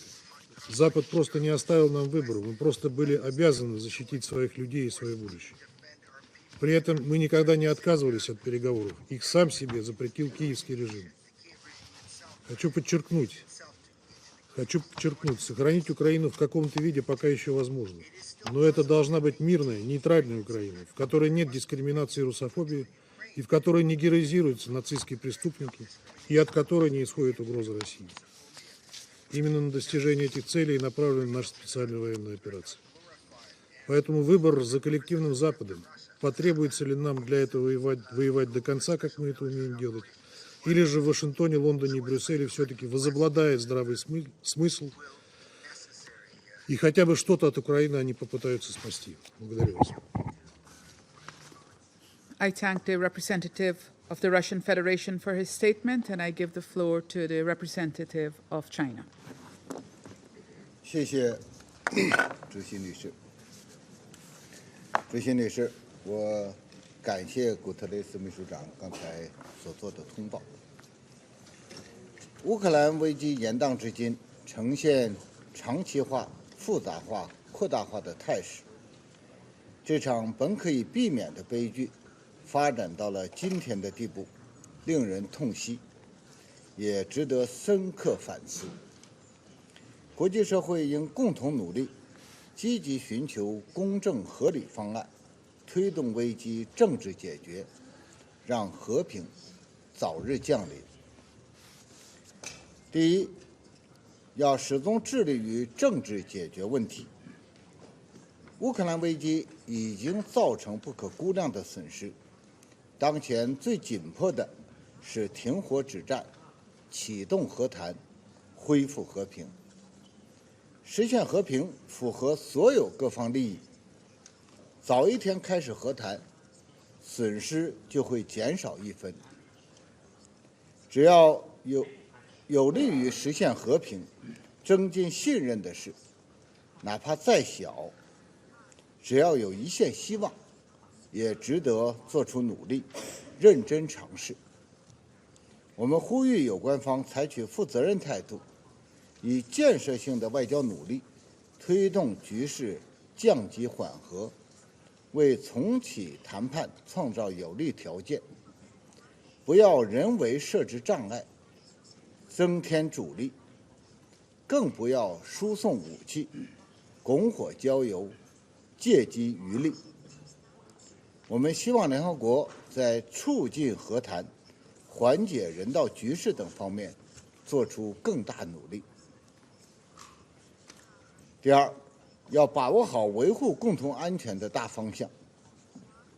面对复杂形势和挑战，必须牢固树立共同、综合、合作、可持续的安全观。要重视各国合理安全关切，充分认识到安全不可分割，一国安全不能以损害他国安全为代价，地区安全不能以强化甚至扩张军事集团来保障。各国合理安全关切和利益都应该得到重视和妥善解决。必须指出，欧洲今天面临的安全局面，同冷战结束后北约一再东扩有密切关系。我们希望北约反躬自省，走出冷战思维的牢笼，不要充当挑起阵营对抗的乱源。我们敦促北约领导人客观看待世界，停止战争叫嚣，做些真正有利于世界和平的事。第三，要积极管控外溢影响。世界已经够乱了，承受不起更大、更多危机的冲击，不能试图用制造更多问题的方式来解决问题。有关国家以应对乌克兰危机为由，滥施单边制裁和长臂管辖，对他国企业进行无端打压，冲击全球产业链供应链，扰乱全球贸易秩序。世界经济相互依存，任何把世界经济工具化、武器化的做法都是错误的。中方坚决反对美国、英国、欧盟以乌克兰问题为由，对中国企业实施非法制裁，将继续采取必要措施，坚决维护中国企业、公民正当合法权益。第四，要积极倡导平等有序的世界多极化。冷战结束30多年来，国际格局深刻调整，世界加快走向多极化，这是时代趋势、历史潮流。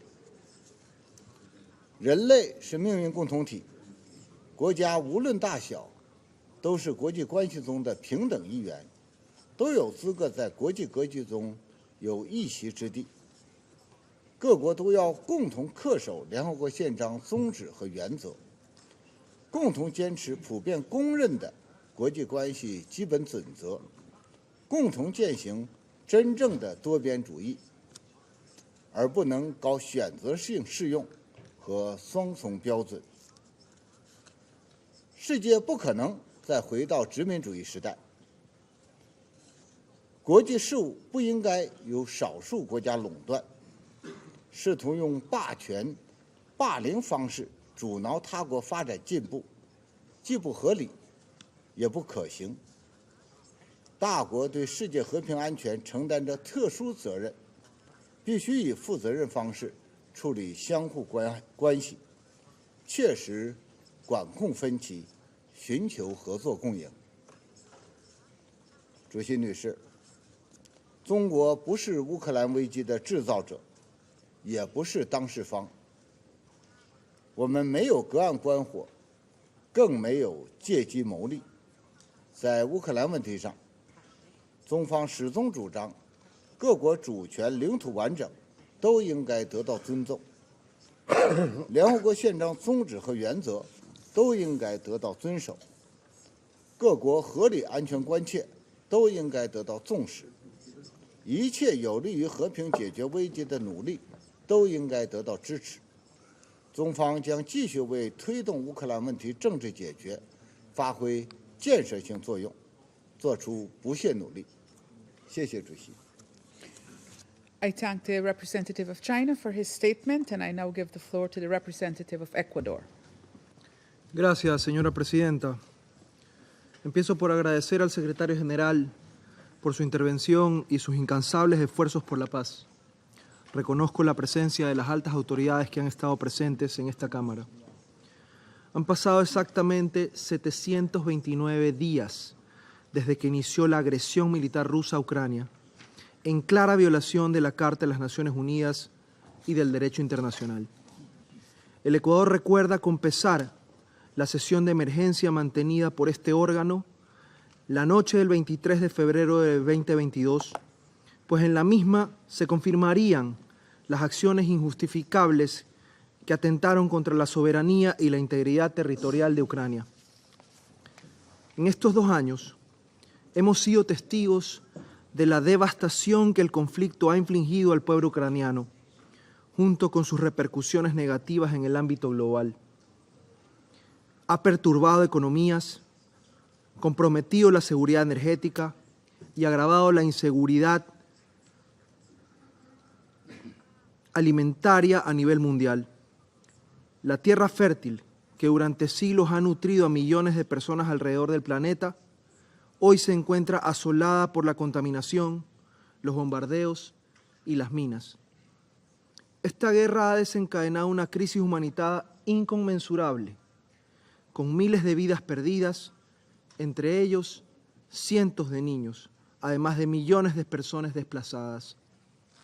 A esto se suman los daños devastadores en infraestructura crítica, energética, residencial, sanitaria, educativa, productiva, religiosa y cultural en Ucrania. Los ataques en zonas pobladas representan una de las facetas más trágicas y condenables del conflicto. Han causado muertes indiscriminadas y sufrimiento a civiles. El impacto psicológico y el trauma de vivir bajo constante amenaza afectará negativamente a varias generaciones. Reconocemos la labor incansable de los organismos humanitarios que trabajan para aliviar el sufrimiento de la población civil. Sin embargo, la magnitud de la crisis requiere una respuesta más amplia, que asegure una asistencia humanitaria inmediata y que considere además las necesidades de reconstrucción del país. Al Ecuador le preocupa el peligro que suponen los ataques en los alrededores de las instalaciones nucleares. Por ello, reitero la necesidad de cumplir con los 7 pilares de seguridad nuclear y confirmo el apoyo de mi país a las tareas realizadas por el Organismo Internacional de Energía Atómica y al cumplimiento de los 5 principios fundamentales para garantizar la seguridad en la planta de Zaporilla. Me pregunto, ¿cuántas sesiones de este Consejo serán necesarias para que se cumplan las obligaciones estipuladas en la Carta de las Naciones Unidas y el derecho internacional, incluido el derecho internacional humanitario? Señora Presidenta, a pesar de los amplios esfuerzos de movilización por parte del sistema de las Naciones Unidas, el multilateralismo se ha visto sometido a una prueba de fuego, obligándonos a reflexionar sobre la eficacia de nuestras herramientas y mecanismos para prevenir y responder a las crisis. Si bien un veto impuesto el 25 de febrero del 2022 impidió que el Consejo de Seguridad actúe decisivamente, este no logró impedir que la Asamblea General se pronuncie con contundencia. En el marco del 11º periodo extraordinario de sesiones de emergencia, esa Asamblea adoptó 6 resoluciones que, entre otras cosas, reafirmaron su compromiso con la soberanía e integridad territorial de Ucrania, pidieron un cese a las hostilidades y reiteraron la existencia que la Federación Rusa retire de inmediato, por completo y sin condiciones, todas sus fuerzas militares del territorio de Ucrania. De igual manera, con la declaración de la Presidencia del 6 de mayo del 2022, este Consejo se mostró unido al expresar su profunda preocupación por la paz y la seguridad en Ucrania y reconoció que, en virtud de la Carta, todos los Estados miembros han asumido la obligación de arreglar sus controversias internacionales por medios pacíficos. Señora Presidenta, El llamado del secretario general a dar una oportunidad a la paz es un eco de nuestro anhelo común. Luego de 2 años de iniciada la invasión y varios más de devastación y sufrimiento para las poblaciones del este de Ucrania, es momento de retornar a la mesa de negociaciones. Instamos a todas las partes implicadas a considerar de buena fe todas las posibilidades conducentes a una solución pacífica de controversias. Transitamos tiempos de incertidumbre, donde las tensiones geopolíticas se agudizan en diversos puntos del globo. La posibilidad de una escalada hacia un conflicto global representa la amenaza más grave para nuestra existencia. La carrera armamentística, lejos de haberse detenido, se acelera. La agresión militar contra Ucrania es una tragedia para los previos de Rusia y de Ucrania. Y por tanto, debe terminar. Y debe terminar ya. El Ecuador, fiel a sus principios históricos, reitera con solidaridad, su solidaridad con la soberanía e integridad territorial de Ucrania e insiste en el llamado a la Federación Rusa a que suspenda sus operaciones militares, conforme les fue ordenado por la Corte Internacional de Justicia el 16 de marzo del 2022, de manera que se pueda avanzar sin más demora hacia una paz justa y duradera basada en el derecho internacional y los principios de la Carta de las Naciones Unidas. Muchas gracias.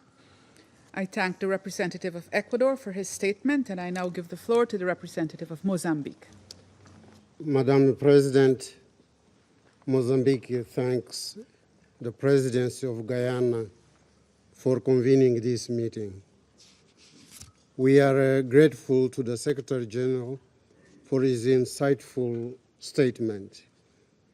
We highly commend his complete devotion in promoting peace and security worldwide and in urging all member states to uphold the purposes and principles of the Charter of our organization and the tenets of international law. Madam President, as we mark the 2-year milestone since February 2022, when the conflict between Russia and Ukraine intensified into a larger scale war, the ensuing global distress and instability have had a profound and far-reaching impact that cannot be overstated. The conflict has injected a profound sense of uncertainty and turmoil into the heart of Europe. It has severely strained an international system already grappling with numerous fault lines and challenges across all continents. Despite the substantial resources allocated by this Council to address the issue, the conflict appears to be veering towards a gloomy direction, with the severity of consequences escalating ominously. In light of the severe humanitarian, political, and economic consequences of the conflict, coupled with the genuine risk of a nuclear deflagration by accident, miscalculation, or otherwise, we believe a significant course adjustment is necessary, with the diplomacy assuming a central role. It is our understanding that for diplomacy to bear fruit, all parties must overcome the limitations of the current approach based solely on confrontation and use of force. In this context, it is our collective duty as representatives of our states to strongly encourage a negotiated settlement of the conflict in accordance with the charter that guides our organization.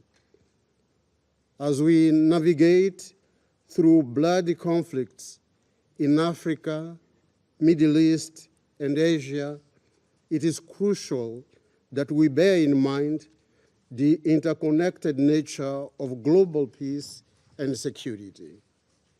We do believe peace and security are indivisible and are of interest to the entire humankind.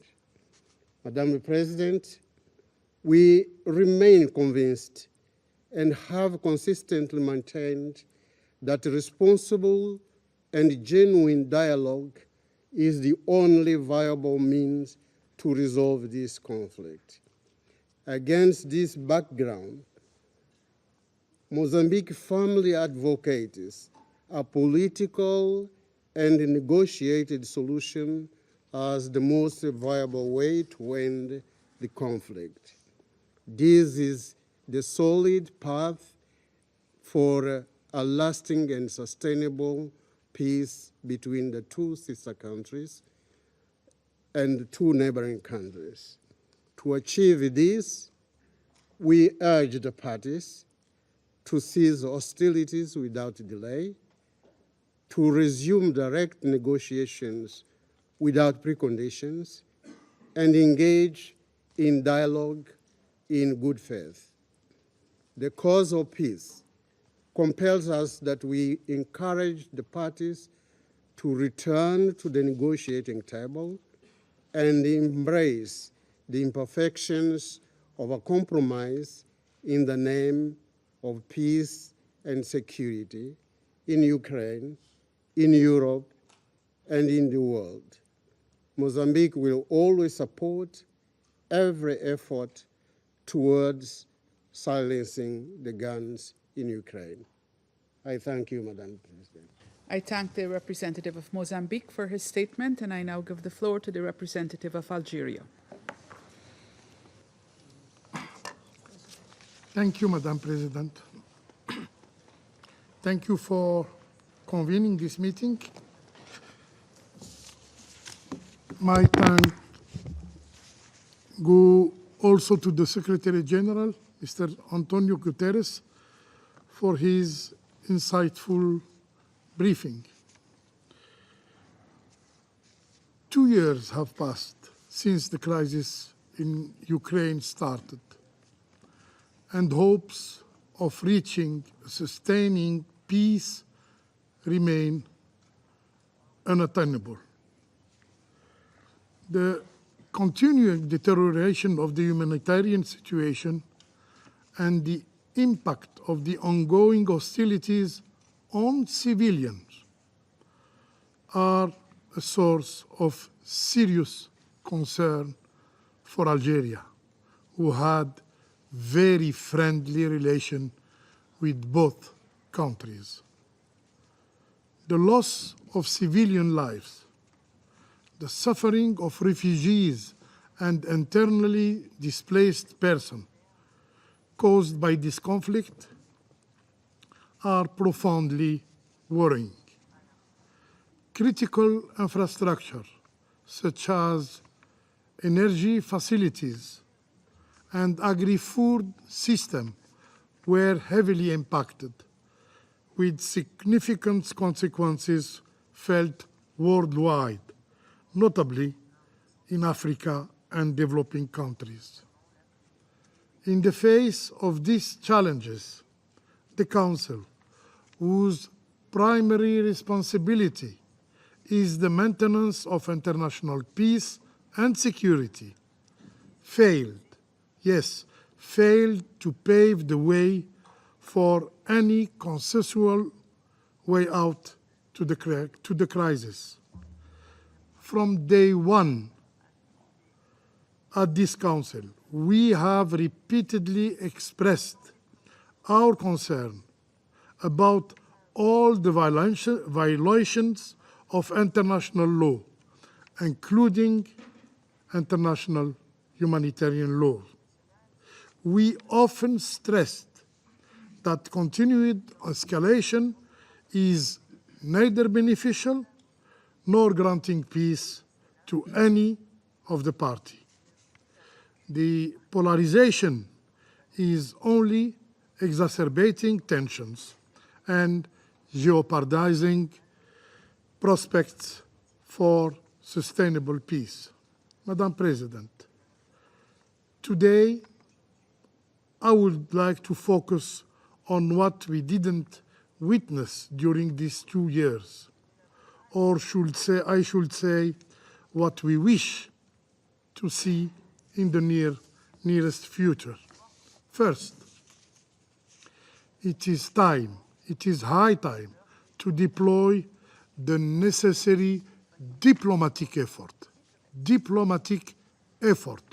to achieve de-escalation of tension between the parties so that we can put an end as soon as possible to the loss of lives and people suffering. Second, the concerned parties must show their willingness and readiness to engage in an inclusive and constructive dialogue.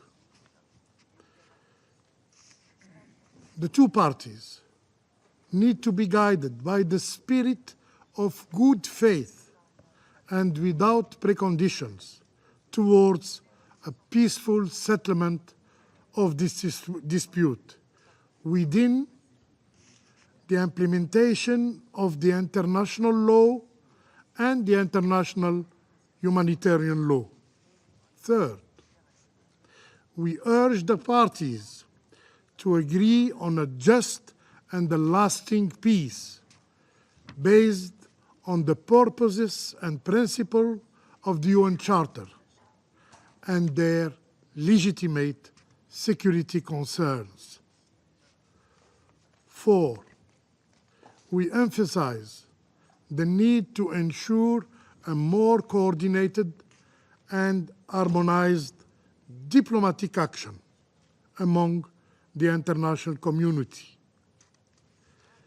The noble objective here will be to bring together the concerned parties and guarantee a more efficient and comprehensive diplomatic process to end this crisis.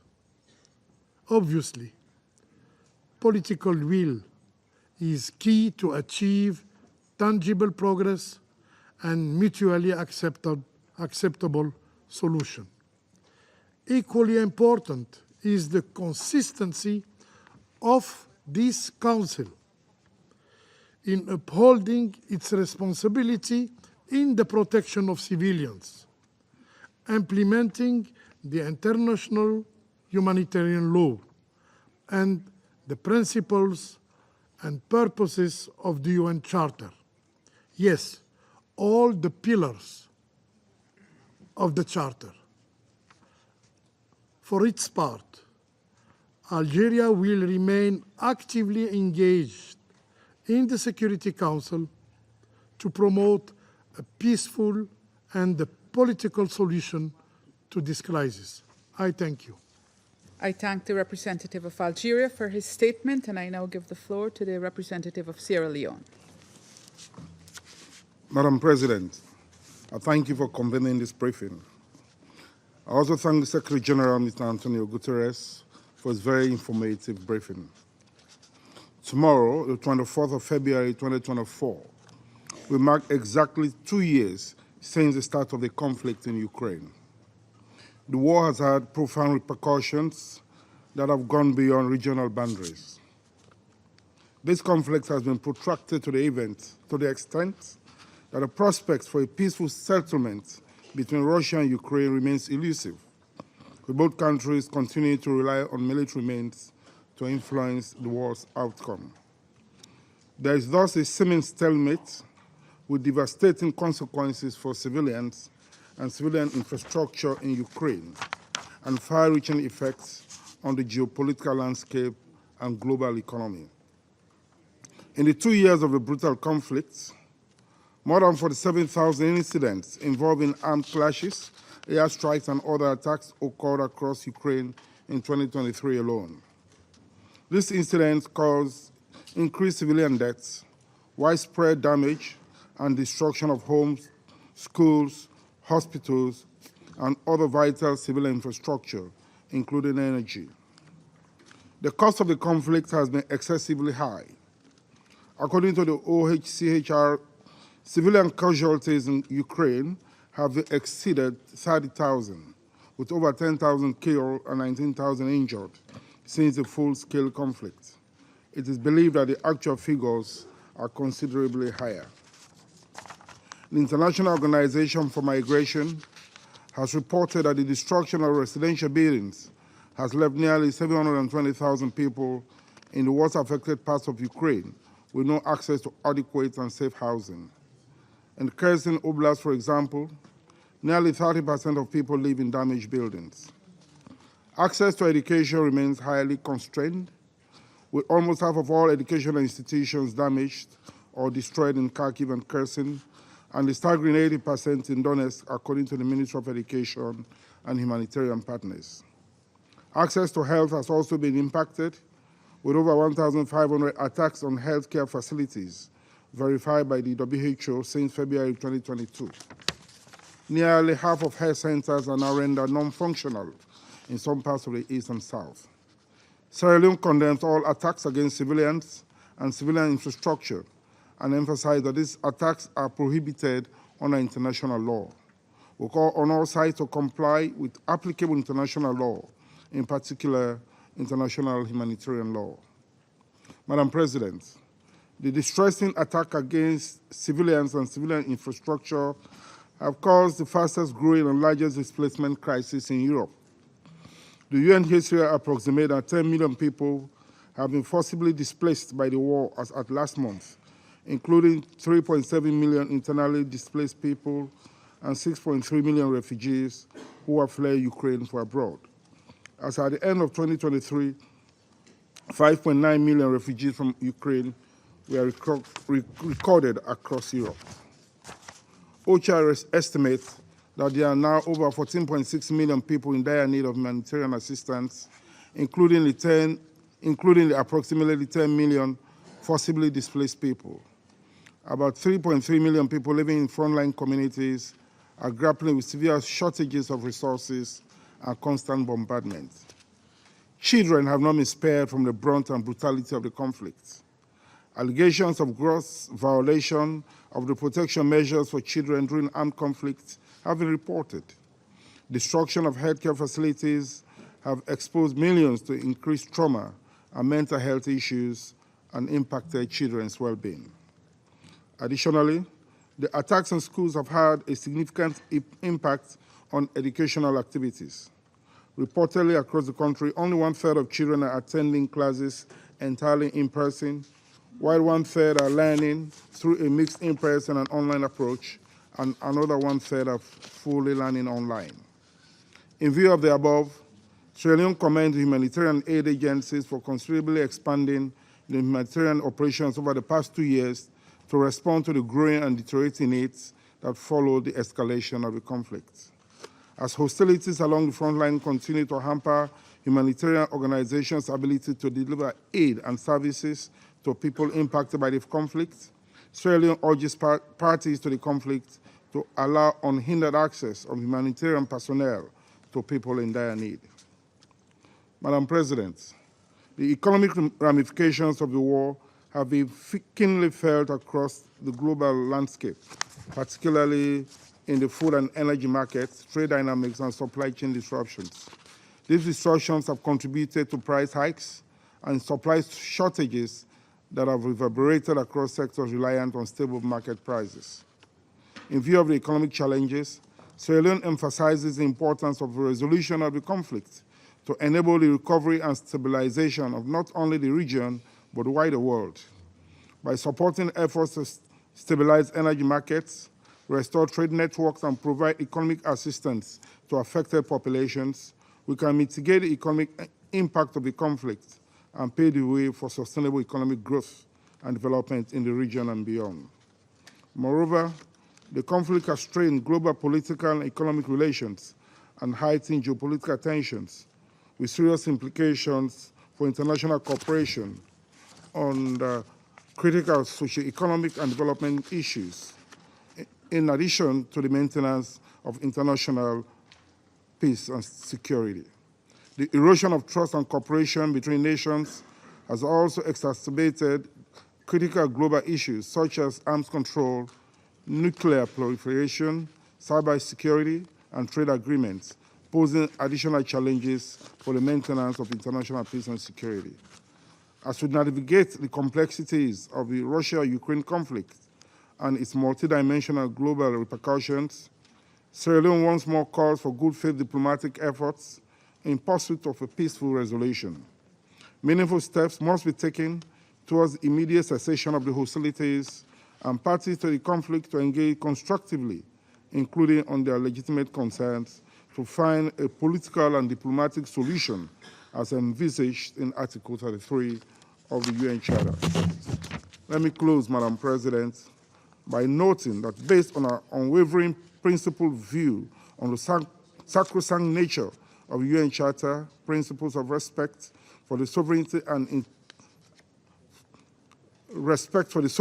territorial integrity of member states, we once more reiterate our call for the full respect of the national sovereignty and territorial integrity of Ukraine within its internationally recognized borders. I thank you. I thank the representative of Sierra Leone for his statement, and I shall now make a statement in my capacity as the representative of Guyana. Secretary General, I thank you for your briefing and indeed for all you do in trying to forge peace in our world. I also wish to acknowledge the presence of the Minister of Foreign Affairs of Ukraine, all other ministers and high-level officials joining this meeting. Tomorrow will mark exactly 2 years since Russian military forces invaded the territory of Ukraine in what was then termed a special military operation, an action that has cost the lives of over 10,000 civilians, injured many more, and displaced over 6 million Ukrainians. The toll on civilians in both Ukraine and Russia, including women, children, the elderly, and persons living with disabilities, is exceedingly high, with no immediate end in sight. Excellencies, Russia's invasion of Ukraine 2 years ago violated the most basic tenets of the United Nations Charter and the principles of respect for territorial integrity, sovereignty, and non-interference. Our countries have all felt the impact of this war to some degree, not only in terms of increased challenges to the rules-based order as we know it, anchored in the Charter and international law, but also in terms of disruptions in food and energy prices, logistics and supply chains, and worsening hunger in the most vulnerable regions of the globe, already struggling amidst COVID-19 recovery efforts. As a small developing state whose sovereignty and territorial integrity are protected by legal norms and instruments, Guyana deplores the threat or use of force in the conduct of international relations and condemns the military aggression that has been unleashed against the people of Ukraine. We reiterate our call for an immediate cessation of hostilities and a return to diplomacy. War must never be the answer. Instead, dialogue and diplomacy are the only guarantees of achieving lasting peace. While we welcome and recognize the efforts of some UN member states to find a diplomatic solution, we encourage greater investments in this regard.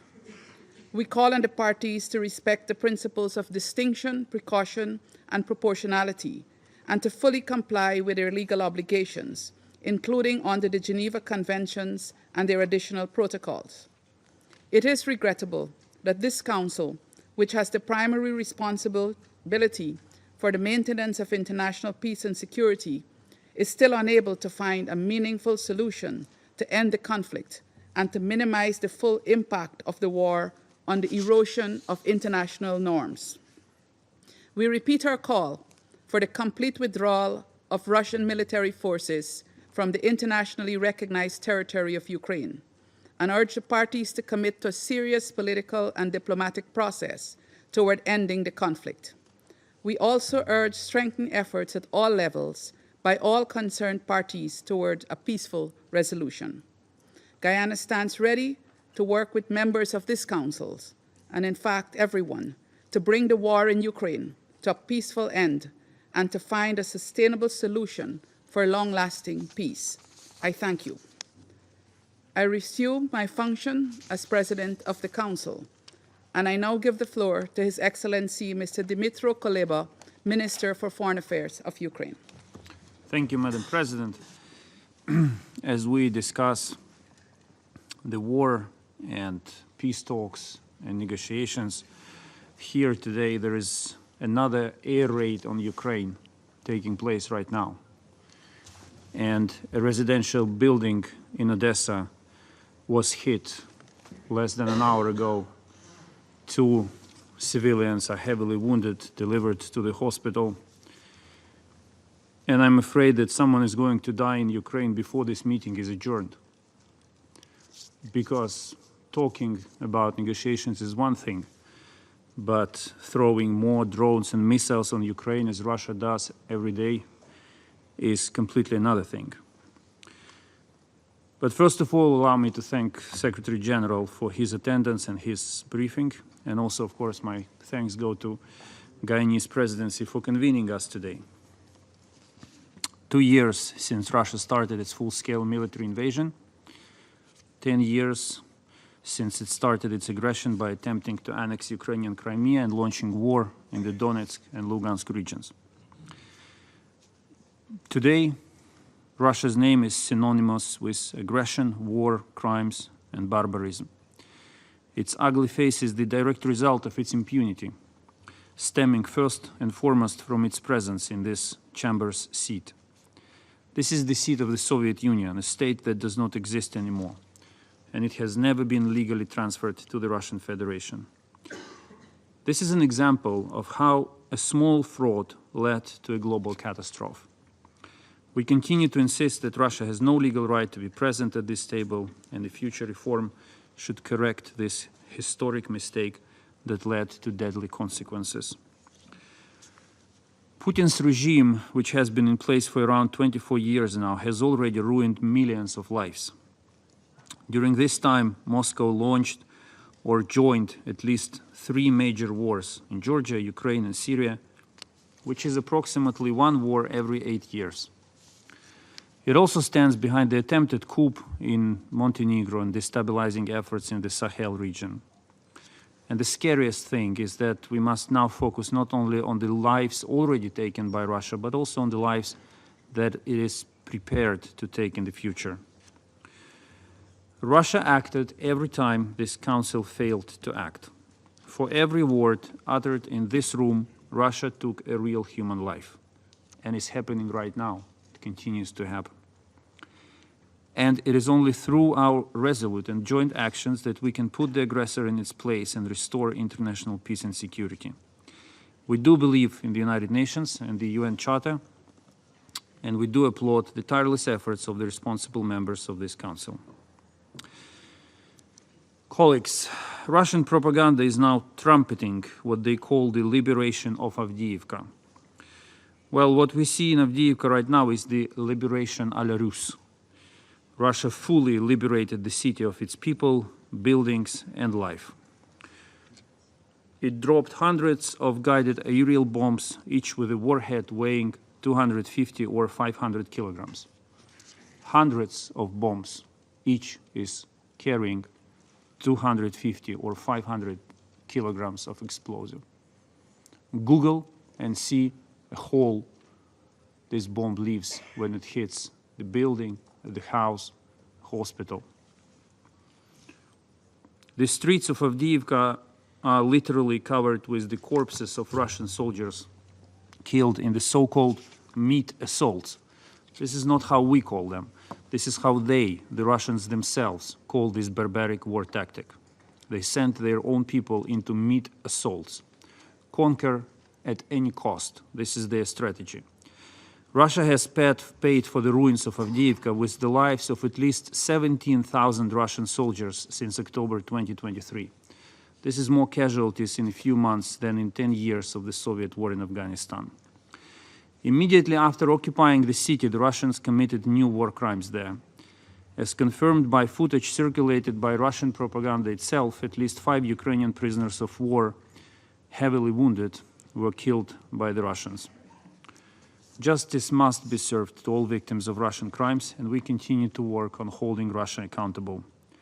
We categorically reject any Russian attempts to evade responsibility, including by spreading lies about the recent International Court of Justice ruling on January 31st. Our detailed letter outlining Ukraine's position was distributed in the Council a few days ago.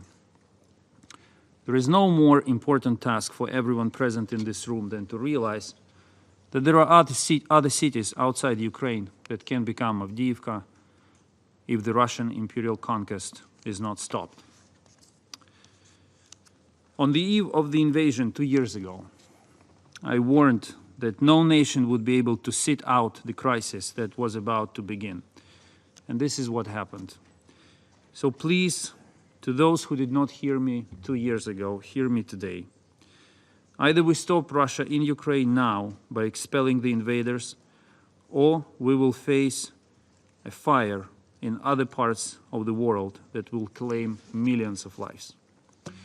And when future generations look back at this moment in time and read the records of our meetings, they will wonder why the world failed to act in such an obvious case of one country shattering the entire international peace and security. And they will ask us, why were they not able to stop it? We can restore peace if we act together in a resolute and principled manner. But instead of watching Moscow create problems and inviting others to solve them, which is the usual Russian strategy, we must push Russia back, because Russia itself is the problem, the global problem.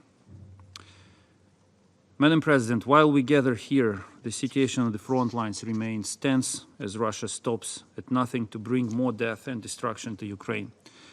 Russia still hopes for our divisions, perplexity, and indecisiveness, which would weaken international solidarity and military assistance to Ukraine. Intensifying missile terror against civilians and civilian infrastructure also serves Russia's purpose. Moscow hopes that the world will deplete its empathy towards Ukrainians if Ukrainians are killed every single day for too many days in a row. We shall not allow this to happen. We will rally the world behind our true cause even more. Russian terror only strengthens our resilience and commitment. Please remember that more support to Ukraine means more opportunities for peace. Just and lasting peace based on the UN Charter and peace formula proposed by Ukraine. Ukraine wants peace more than any other nation. However, we are not going to allow Russia to kill us freely on the road to peace. Nor will we ever accept any offer to surrender or to concede our lands and freedoms under the guise of peace. Not only because it will make futile the ultimate price we are paying now for 2 years in a row, but also because we will all be doomed to pay a much higher price in the future. And if you genuinely wish to lower this price and give peace a chance, send us air defense to protect our civilians and ammunition to stop Russian army on our soil. Thank you. I thank His Excellency, Mr. Kuleba, for his statement. I now give the floor to His Excellency, Mr. Xavier Bettel, Deputy Prime Minister and Minister for Foreign Affairs and Foreign Trade, and Minister for Development, Cooperation and Humanitarian Affairs of Luxembourg. Merci Madame la Présidente. Encore une fois, Monsieur Nebensia quitte la salle quand on prend la parole. C'est difficile d'avoir un dialogue. Alors c'est ce qu'il avait demandé ce matin. Nous sommes aujourd'hui ici, et je peux juste de dire qu'il a dit qu'on était tous des fonctionnaires et des bureaucrates. J'ai été élu démocratiquement avec des partis d'opposition qui ont le droit de se présenter. Donc c'est juste aussi important de le rappeler pourquoi on est ici. Aussi 5 minutes pour expliquer pourquoi est-ce qu'on veut parler, tout simplement parce qu'il est important ici dans cette salle de rappeler les valeurs pour lesquelles, après la Deuxième Guerre mondiale, on a dit qu'on voulait construire quelque chose ensemble. Et qu'aujourd'hui, la Russie se trouve si isolée. Et qu'aujourd'hui, à part la Syrie, l'Iran, la Corée du Nord et peut-être la Biélorussie sont les grands supports, je me poserai des questions si ce sont les alliés les plus sûrs pour parler de valeurs démocratiques telles que l'ambassadeur a voulu le faire ce matin en Assemblée générale. La Russie est isolée. Quand on parle de nazis et qu'aujourd'hui l'Ukraine serait remplie de nazis et que la Russie serait presque en train de libérer l'Ukraine des nazis, c'est un affront par rapport aux Russes morts pendant la Deuxième Guerre mondiale qui se sont combattus contre les nazis. De les mettre tout simplement à ce niveau-là, de parler d'héros de la Deuxième Guerre mondiale, oui, mais parler aujourd'hui de vouloir libérer des nazis, je pense que le comportement et les comparaisons, c'est réécrire l'histoire.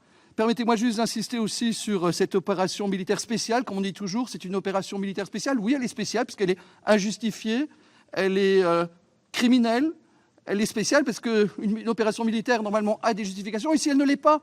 C'est pour ça qu'il la qualifie peut-être de spéciale. Mais je dois juste vous dire qu'aujourd'hui, moi, je fais partie d'une génération qui n'est pas connue la guerre. J'ai eu un voisin à l'époque qui était l'Allemagne. Aujourd'hui, c'est mon partenaire, c'est mon voisin, c'est mon ami. Je construis des choses avec eux. Et que de nos jours, la sécurité des jeunes dépend du voisin. Et j'ai certains pays autour de la table, quand je vois la République de Corée, qui doivent se poser des questions le matin, quand on se réveille, ce que va penser un dictateur dans le nord du pays, ce qu'il va entreprendre. Il est triste pour des générations aujourd'hui de savoir que selon là où on est né, la sécurité n'est pas la même pour les uns ou pour les autres. Je ne parle pas d'autres conflits qu'il y a aujourd'hui qui ne sont pas à l'ordre du jour, mais où aussi on doit réfléchir aux chances que l'on veut donner aux jeunes. Et c'est pour ça que ceux qui n'ont pas encore signé le texte sur la protection des enfants à l'école, je le recommande de le faire, car si on les hypothèque aussi pour l'avenir, je pense qu'ils nous en voudront. Aujourd'hui, nous décidons de l'avenir de notre monde. Madame la Présidente, merci de m'avoir donné cette possibilité de prendre la parole. C'est un sujet qui me tient à cœur, moi-même ayant des origines russes et polonaises, et c'est triste aujourd'hui que beaucoup de Russes ont honte de leur nationalité, alors qu'avant c'était un pays qui était fier. Et j'aimerais que la Russie reconnaisse simplement les erreurs qu'ils aient faites.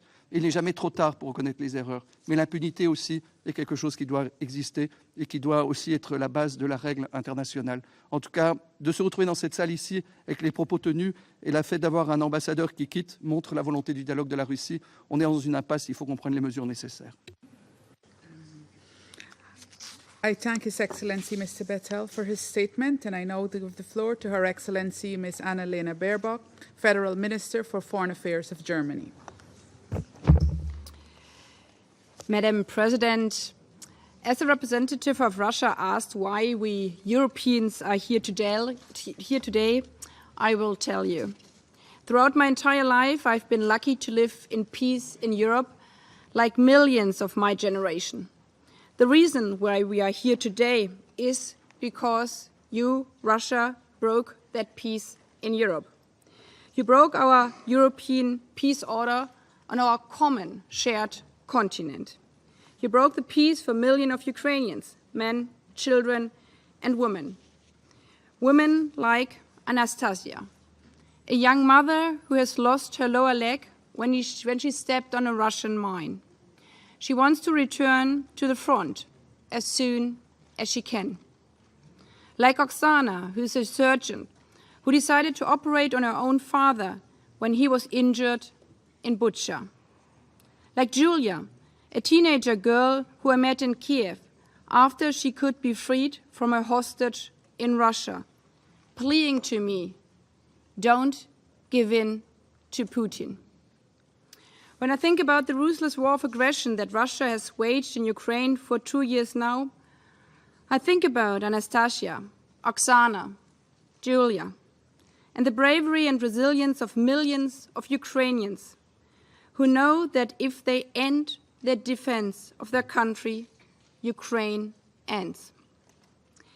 Because I see what the brutal reality of Russian occupation means to their people in the eastern Ukrainian territories, where thousands of children have been deported like Julia to Russia, and where women, men are brutally raped, arrested, tortured. And yet, we heard again, we want to negotiate. But Putin is making clear every day, every hour, as we have heard right now, that he does not want to negotiate peace. He wants to complete his conquest. He has said it over and over again. Russia, a permanent member of this Security Council, wants a sovereign state to give up its right to exist. Where would we end up if this principle will prevail? As also the Secretary General has put to price. Which of us would be the next country to be invaded by a ruthless neighbor? Whose children would be next to be abducted? Whose sons to be shot? Whose daughters to be raped? If we were to give in, that would be the end of the Charter, our Charter. Therefore, we will not cease our support for Ukraine. That's why the German government has just signed a bilateral security agreement that offers Ukraine reliable, long-term support. We stand with Ukraine as long as it takes, with men and women like Anastasia, Oksana, Julia, men and women who are defending their peace, our freedom, and our Charter of the United Nations. Thank you. I thank Her Excellency, Ms. Baerbock, for her statement. And I now give the floor to His Excellency, Mr. Radoslav Sikorski, Minister for Foreign Affairs of Poland. Madam President, I associate myself with the words of Minister Kuleba of Ukraine and my colleagues from the European Union. But I am amazed at the tone and the content of the presentation by the Russian ambassador. And I thought I could be useful by correcting the record. Ambassador Nebendia has called Kiev the clients of the West. Actually, Kiev is fighting to be independent of anybody. He calls them a criminal Kiev regime. In fact, Ukraine has a democratically elected government. He calls them Nazis. Well, the president is Jewish, the defense minister is Muslim, and they have no political prisoners. He said that Ukraine was wallowing in corruption. Well, Alexei Navalny documented how honest and full of probity his own country is. He blamed the war on US neocolonialism. In fact, it is Russia that tried to exterminate Ukraine in the 19th century, again under the Bolsheviks, and it's the third attempt. He said that we are prisoners of Russophobia. Phobia means irrational fear. Yet we are being threatened almost every day by the former president of Russia and by Putin propagandists with nuclear annihilation. I put to you that it's not irrational. When Russia threatens us, we trust it. He said that we are denying Russia's security interests. Not true. We've only started rearming ourselves when Russia started invading her neighbors. He even said that Poland attacked Russia during World War II. What is he talking about? It's the Soviet Union that attacked Poland together with Nazi Germany on the 17th of September 1939. They even held a joint victory parade on the 22nd of September.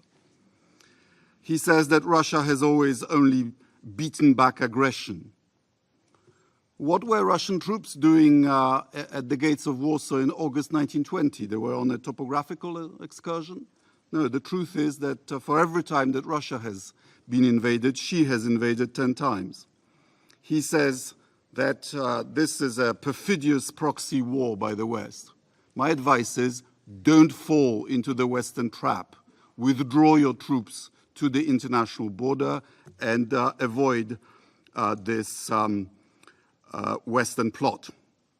He also says that there was an illegal coup in Ukraine, in Kiev, in 2014. Well, I was there. There was no coup. President Yanukovych murdered 100 of his compatriots, and he was removed from office by a democratically elected Ukrainian parliament, including his own party, the Party of Regions. And finally, he is saying that we, the West, are somehow trying to persuade that Russia can never be beaten. Well, Russia didn't win the Crimean War, it didn't win the Russo-Japanese War, it didn't win World War I, it didn't win the Battle of Warsaw, it didn't win in Afghanistan, and it didn't win the Cold War. But there is good news. After each failure, there were reforms. Such demagoguery is unworthy of a member on a permanent basis of the Security Council. But what the ambassador has achieved is to remind us why we resisted Soviet domination and what Ukraine is resisting now. They failed to subjugate us then, they'll fail to subjugate Ukraine and us now. Thank you very much. I thank His Excellency Mr. Sikorski for his statement, and I will now give the floor to His Excellency Mr. Gabrielis Landsbergis, Minister of Foreign Affairs of Lithuania. Thank you, Madam President. I will speak on behalf of Czech Republic, Estonia, Latvia, and my own country, Lithuania. Today and tomorrow, many will yet again call on Russia to end its brutal war against Ukraine. Many will say that Russia's unprovoked aggression goes against everything these United Nations stand for. Some will question the credibility of this Council to defend the rules-based international order.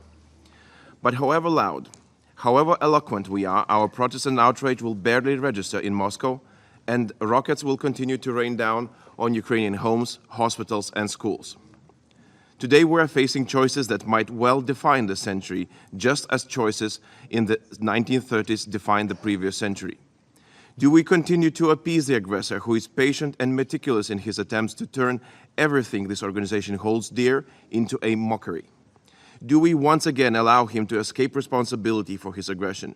Do we continue to feed him with lives and land, misled by our fear of escalation and naive hopes that this time he will be fully satisfied?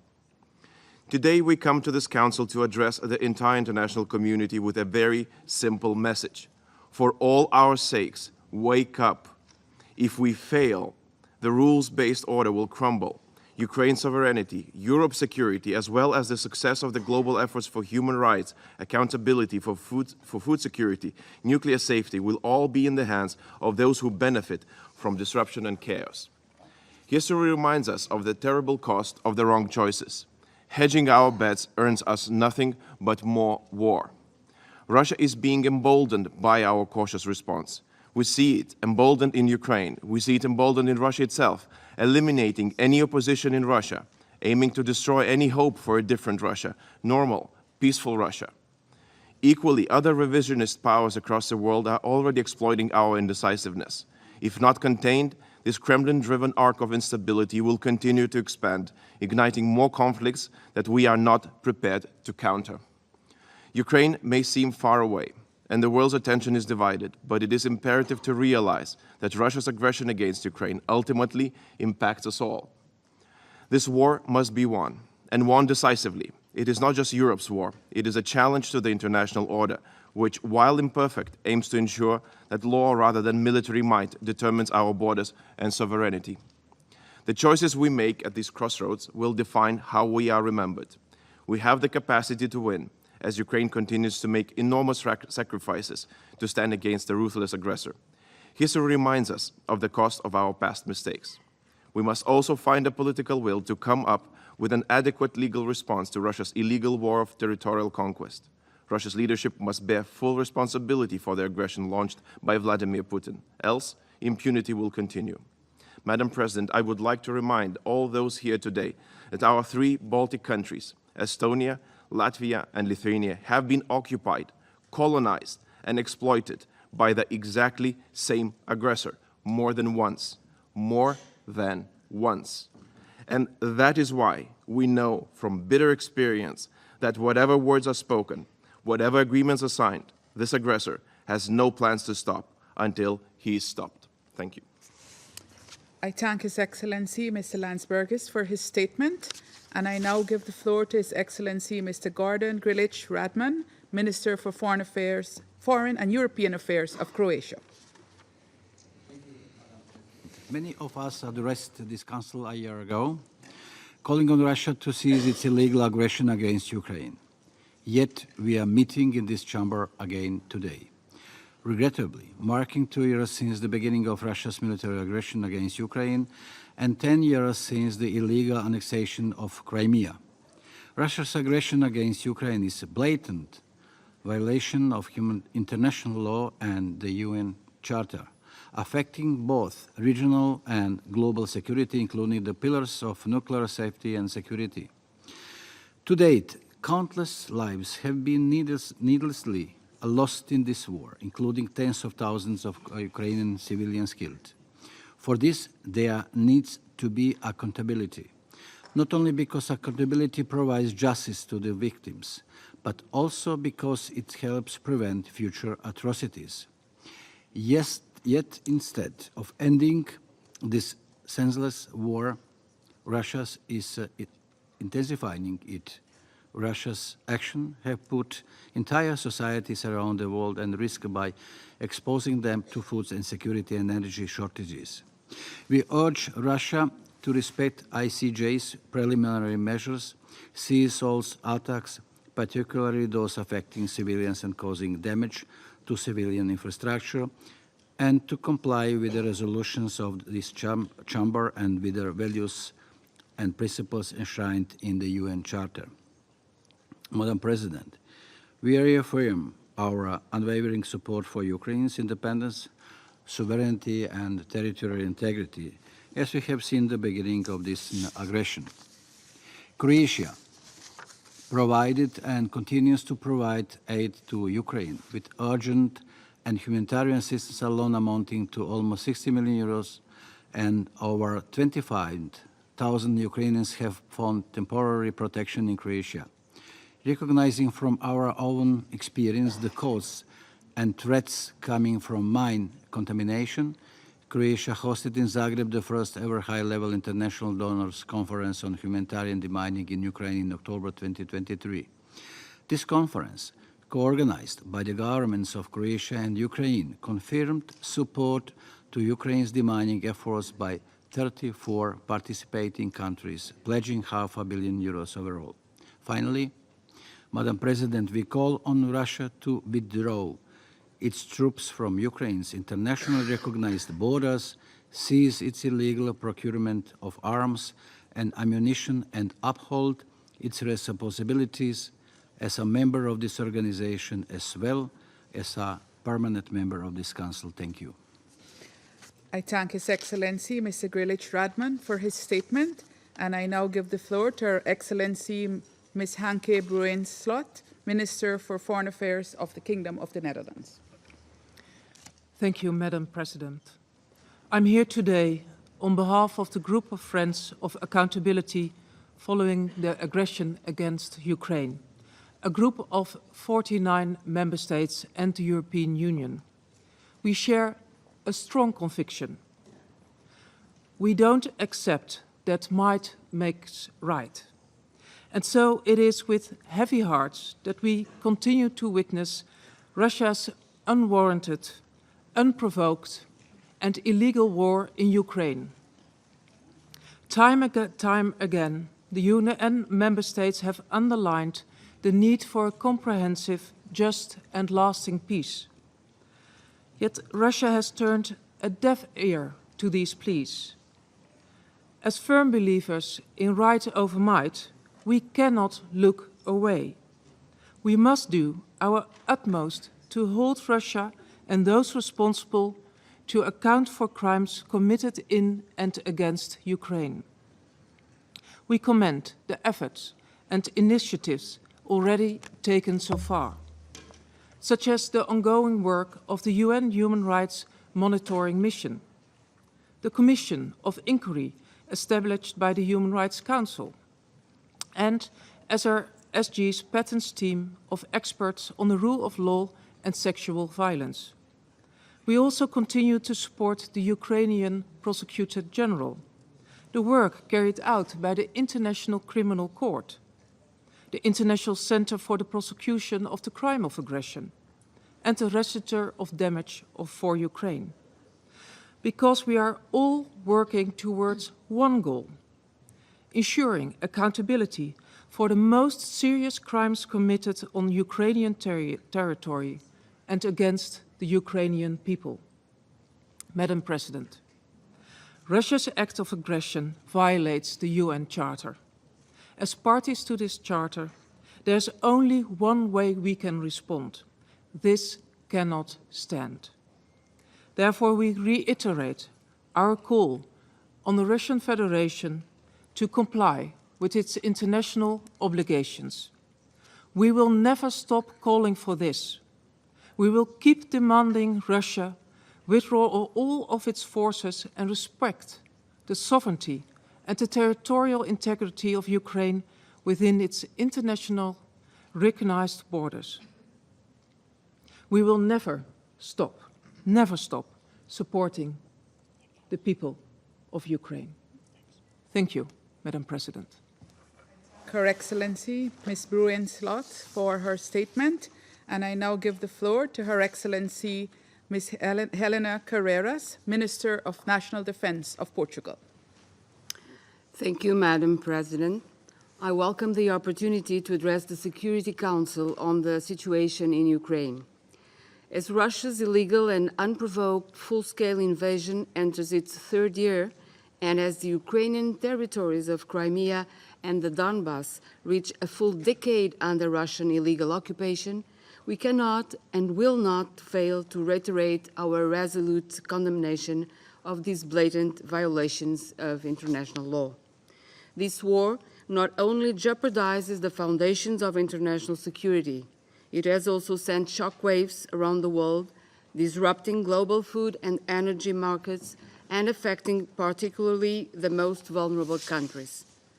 Ukraine can continue to count on Portugal's full and unwavering support, both bilaterally and collectively within every multilateral framework, including here at the United Nations. From day one, we have been unequivocal about where we stand, side by side with Ukraine. The value of our commitments can only be measured by the consistency of our actions. In addition to our political support, Portugal has provided military support and humanitarian aid.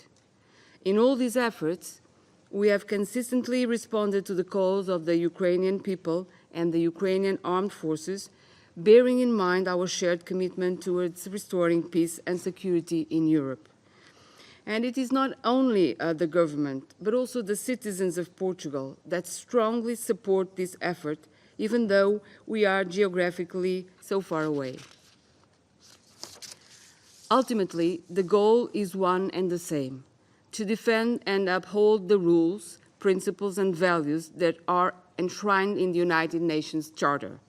This only can happen with a just and sustainable solution that is in accordance with the Charter and with Ukraine's peace formula, and that holds accountable those responsible for the ongoing atrocities.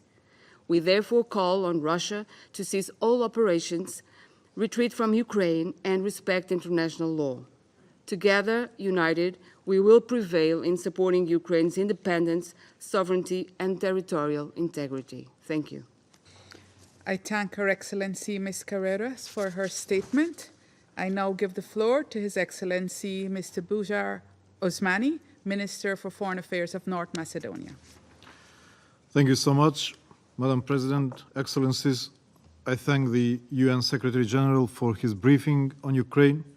Tomorrow will mark 2 years since the Russian Federation's full-scale invasion of Ukraine, a blatant violation of the Charter of the United Nations and international law.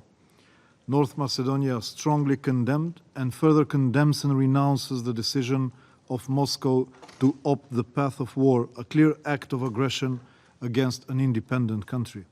And we urge Russia once again to end this senseless war and withdraw its troops from the sovereign territory of Ukraine. This is the only way to restore peace and to create the conditions to further diplomatic engagement for a just and sustainable solution in line with the international law and the full respect of the sovereignty and territorial integrity of Ukraine.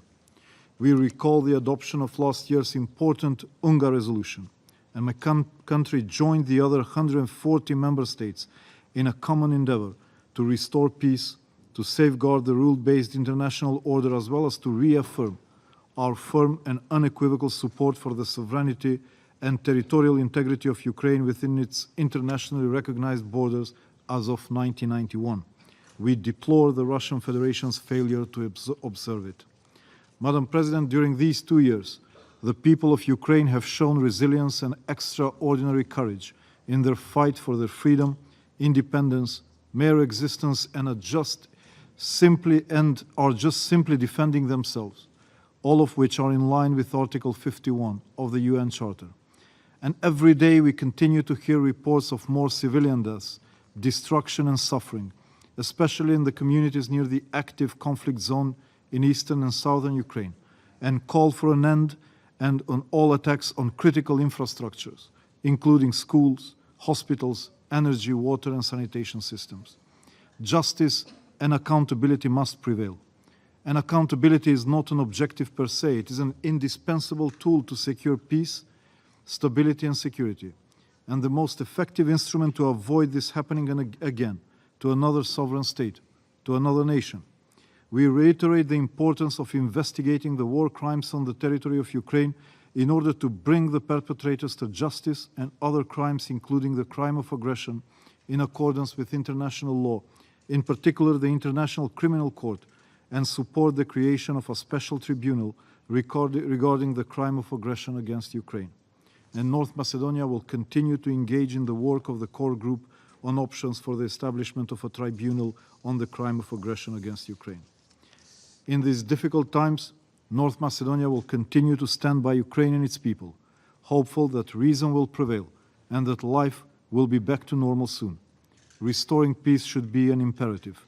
We remain fully engaged in providing support to these efforts and firmly believe that multilateralism should overcome militarism. I thank you so much. I thank His Excellency, Mr. Osmani, for his statement. There are no more names inscribed on the list of speakers. The meeting is adjourned.